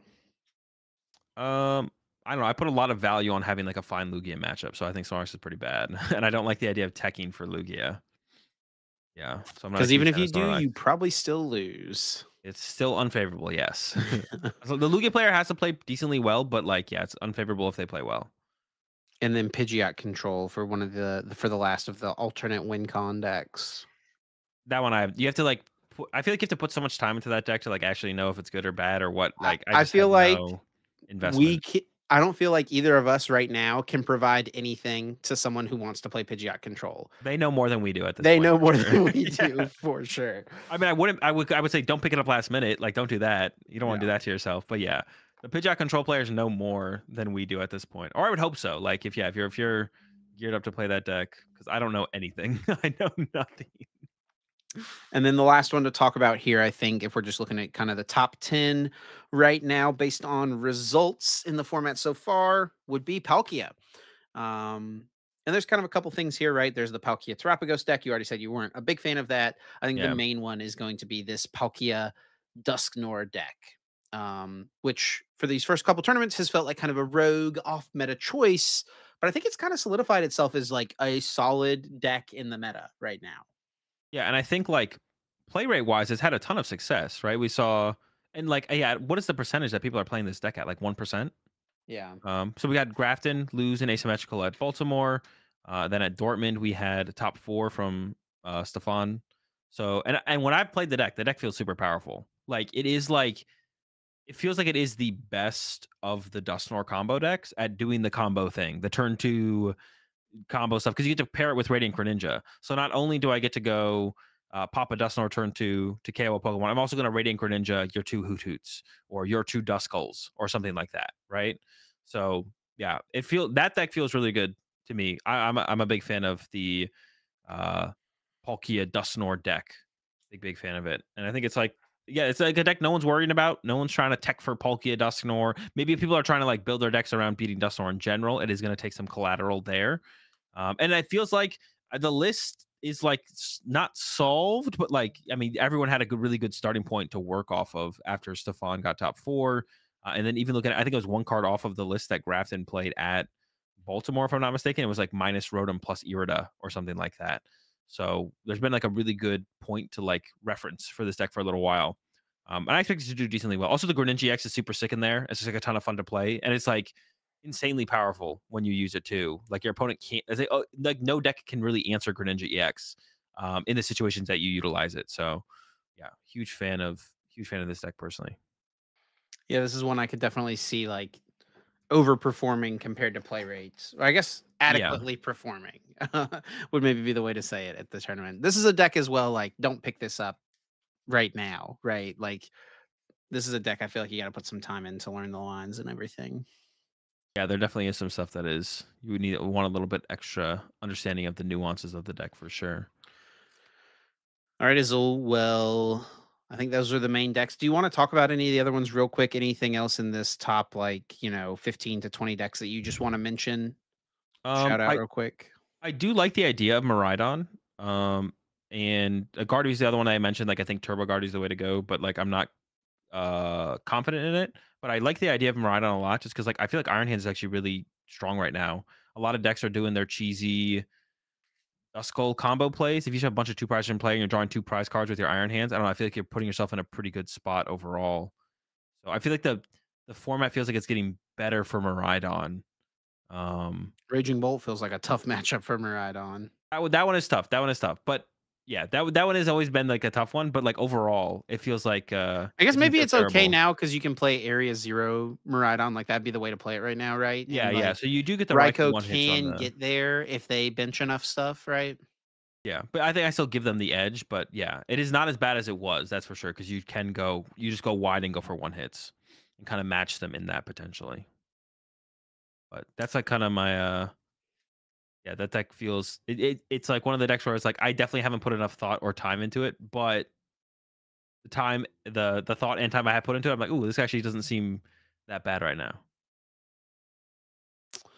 All right. Well, let's do some predictions, Azul.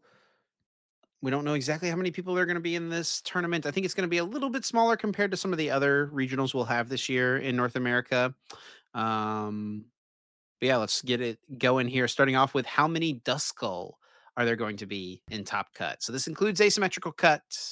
How many Duskull will there be? I think Dusknor is kind of like the format warping card at this point, it feels like. Yeah, and you need the Duskulls to get to your Dusknoir. Some people I've will also play a seen 2-2, 2-0-2 line. Some people will play a 3-0-2. We got to make some calls here. What do we think? and then also the discussion about what Duskull has been. There's been a lot of discussion about what Duskull, but it seems like it's pretty much solidified that you should be playing the confused Duskull, um, the perplexed Duskull, because that's the one that Dragapult should play because that's like the more useful attack to try and take advantage of. So by playing that one, your opponent has to second guess whether you're or not you're playing Dragapult. But if you don't play it, but then do the Dragapult players switch to the other one to make you think, oh my gosh, and there's another layer. Like now, should the Dragapult players play the come and get you Duskull? So that way they don't. Oh wait, that I mean you would right because you're never going to perplex anyways. You're never going to perplex anyways. So we play the come and get you, so people think that we're not playing Dragapult, and then we are. Yeah, Azul, but the come and get you Duskull can lose you the game. From what? If your opponent starts a Mew EX and you dead draw for 4 turns, they Oh, 2-hit KO no. you with Mumble. Oh, goodness, Chip, that is so bad. They didn't set up any other attacker in 4 turns to Azul, KO my Duskull? what I just iterated was the genuine reason everyone was so Oh, I bent know, up I know. about people using this No, thing. I know, I know. That's the literal the only reason to play this Duskull unless you could potentially use Perplex. Well, yeah, that's the thing is, like, because Dragapult should play Perplex, you should also play Perplex because then people think you're playing Dragapult. But I think it's got so convoluted at this point, Dragapult players should play Come and Get You. Here's the So deal. Here's the here's the reality. It does not matter. probably not. Actually, I heard a funny one about the Hoot Hoots as well. That you should play the Hoot Hoot with the 1 energy attack to make your opponent think that you don't play just double turbo energy.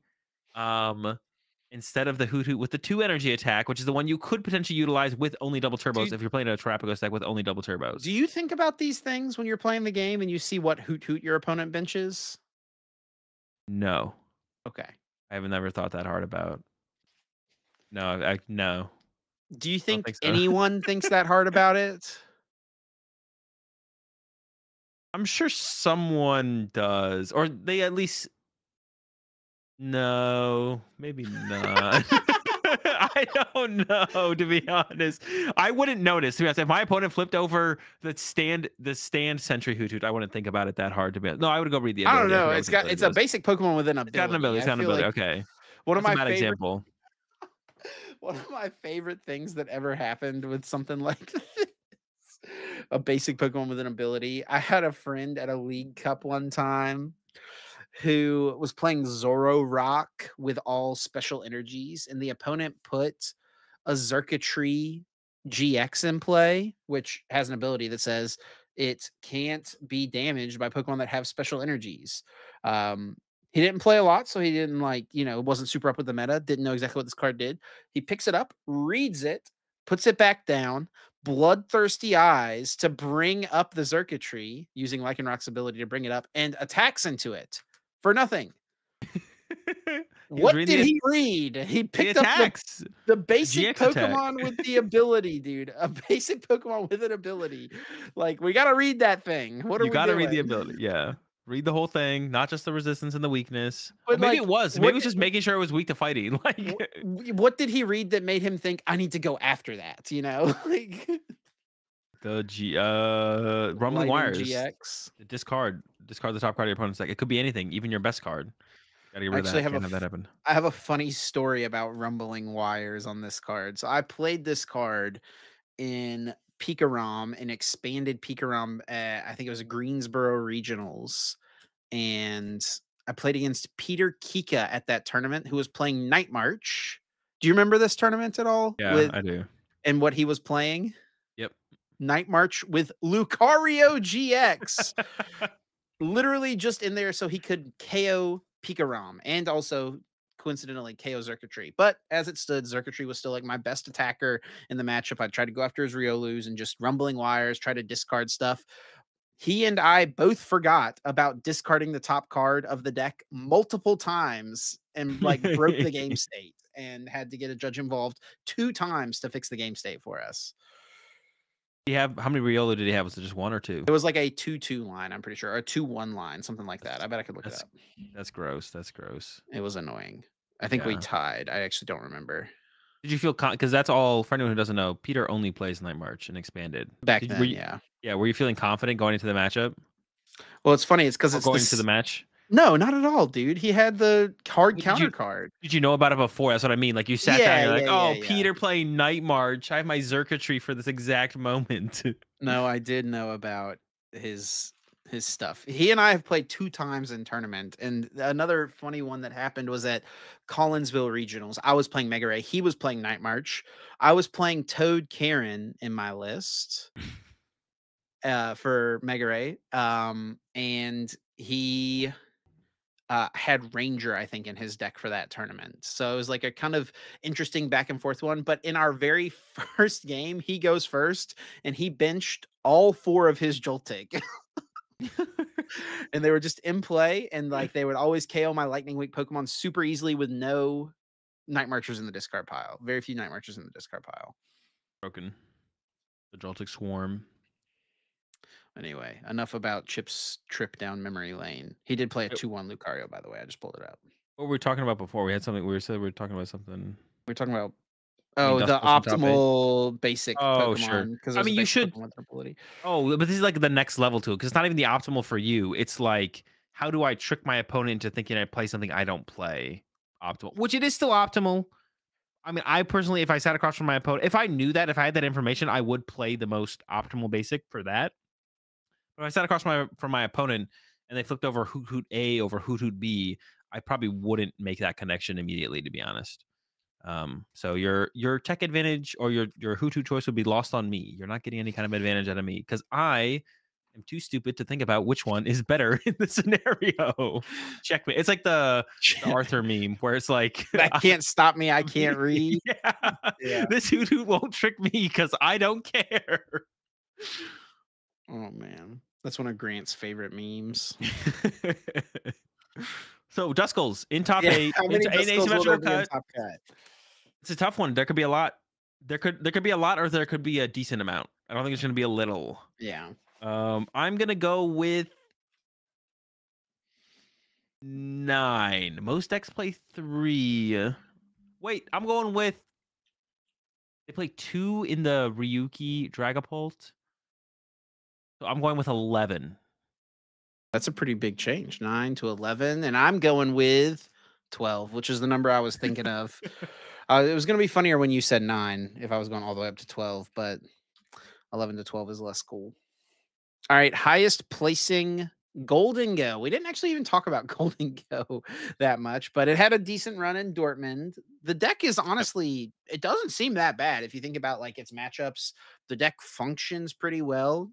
Yellow's list is pretty good. Yep. Golden Yeah, Go seems solid.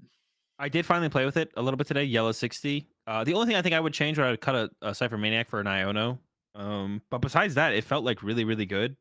And this, yeah, the way it lines up into matchups in the current format, dude, Terapagos can't KO any of your 2 prize Pokemon. It's pretty cool.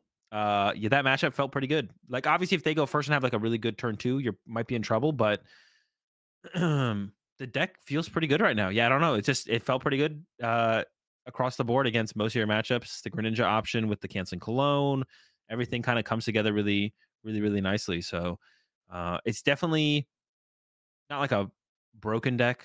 What is the word I'm looking for? It's not. It doesn't feel like a. But I don't know. It does feel pretty good. I don't like. I would put it like if I was doing a tier list. I think I'd put it in. I did a tier list earlier. I think I put it in tier 3. Like I had it in tier 3 in my tier list. I'm pretty C sure. tier. Yeah. Because it's just that's why I was like putting all the decks that just like feel good, but they don't feel like anything special, I guess.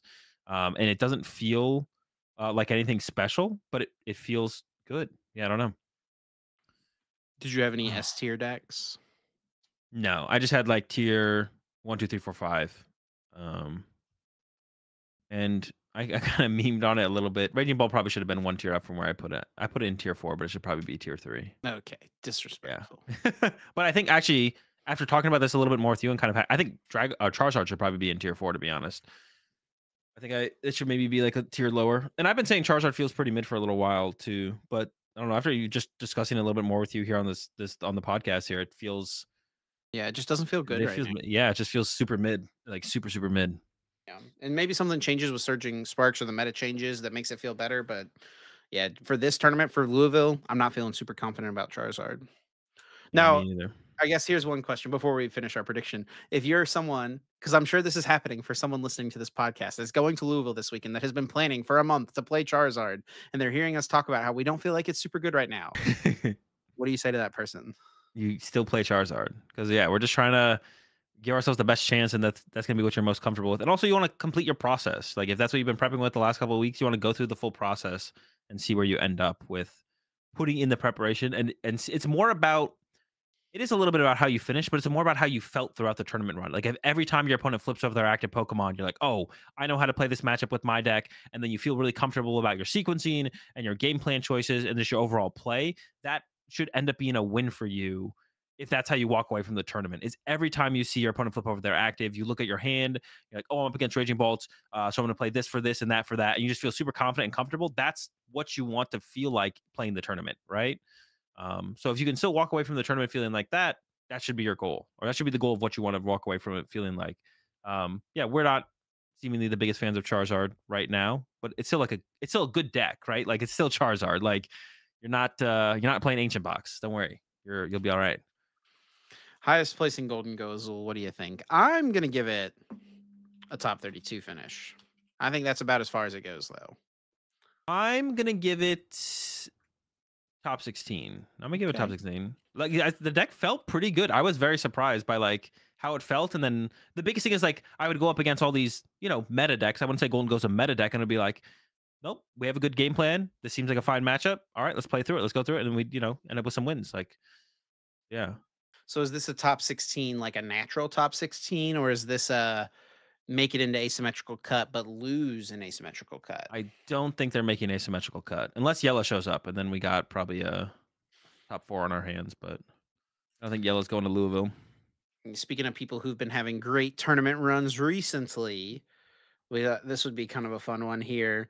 One specific player has been on a pretty impressive streak. Rahul Reddy has gone top cut worlds, gets ninth place from asymmetrical cut, top 8 Baltimore, second place at Dortmund with the same 60 of Lugia for all 3 events. So Yeah. incredibly impressive. Great run for Rahul. Here's our predict. I guess 2 predictions here. Will Rahul play the same 60? And what will Rahul's final standing at this event be? Man, after playing with Rahul's deck a little bit, I feel like there is some cards that feel a little bit iffy. Like the big one that stood out to me was like the Iron Bundle, and honestly, the Pheasant Dippity was kind of mid as well. So I feel like there's room for improvement in Dippity's the list. gotta be insane, bro.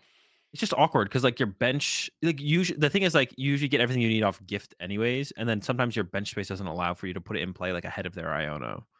But it's like good. It's not a bad card. If every deck could play, and those are like 2 cards where like if every deck could play Iron Bundle and Pheasant Dippity, you just would, right? Like if you could play a 61st card of an Iron Bundle and it wouldn't affect your consistency, you'd 100% play it, right? Or just like very marginally hurt your consistency because it's just a good card, right? Um,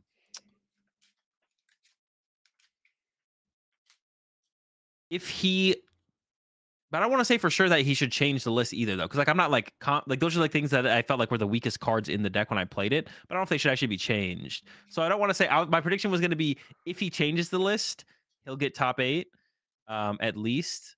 But I'm like not even confident that those changes should be made. Those are just like kind of my thoughts when I played with his list. But Water Pond is almost like the bigger thing where like that just seems really really good right now. So not including that almost feels like a mistake. So that's gonna be my prediction. If he changes the list, he'll make top 8. If he doesn't change the list, he won't. But I'll give him 3rd place if he changes the list. 3rd place. 3rd place. I don't, and not specifically my changes, but just like any change. uh so top 4 then, not top 8. Yeah, not top 8. I was You like kind of can thinking about top eights overall because that's what he's been chaining together here. I guess he's top sure. cuts in general. I'm gonna say that he is not gonna think that hard about it and be like, you know what? If it ain't broke, don't fix it. I know this list perfectly. He's not changing a dang thing. I bet you that's exactly what's going to happen. And I bet that that is going to lead to him having a respectable top cut, but top 16 finish. Losing in the asymmetrical, man. I mean, I mean, hey, he's already done it once, you know, he's already done it once. yeah, he can do it again. That'd still be pretty impressive. Another top cut from. Well, I wonder what the longest top cut streak in a row is. It's Yeah. got to be around Well, part of the 3. thing with Rahul as well, it's like It's he every went to event. Dortmund, right? He went Yeah. to a European regionals. And so, like, we're like, that's not something that would have ever even been considered in anything like 2 years ago, right? People It weren't definitely doing makes it this. it definitely makes it more impressive to just be like the next major Pokemon tournament that is happening. I mean, I guess he didn't go to I mean, I guess I don't know. It's a little bit harder to like rationalize going to Lima because it's like a special event. There's not as much on the line. So Yeah, yeah. I think I can I'm fine with like writing that one off, right? There's no cash prize and anything like that. So as far as like being consistent with the next cash prize in tournament, I mean it is Louisville, right? So yeah, I'm wondering who has the longest streak of that. But like not that many players like go cross region until like last season and this season is where it started to happen more. So Yeah. but yeah, I guess he's kind of setting the standard for that of like what is possible or what someone's actually done. Well, I think that is it for our episode this week. You got anything else you want to say to the people? No, appreciate the support as always. Best of luck to everyone going to the tournament. Don't change your deck. It's okay to change the list, like the 60 cards. Don't change your deck choice based on anything we've said, whether it's in this podcast or something I've said recently on like one of my streams or something. Play like the deck you know is going to lead to the better results, even if it is Raging Bolt. No, I don't hate Raging Bolt. I don't hate Raging Bolt. That's it, Chip. Send us out. Thanks a bunch to everyone for listening as always. And if you did enjoy, be sure to leave us a like, review, rating, subscribe, all those things help us out a bunch. And if you want to support the podcast, you can do so by becoming a channel member on YouTube or a subscriber on Spotify, where each week you'll get access to our 30-minute bonus episode after the cast, which we're about to get into in just a moment. And if you want to stay up to date with myself and Azul, the best place to do it is over on X or Twitter. You can follow myself at Chip Ritchie, at Azul_GG, or you can follow the podcast at Uncommon_Energy. Catch y'all next week, Wednesday, 7 a.m. Eastern. I don't even know what I said there at the end. Something.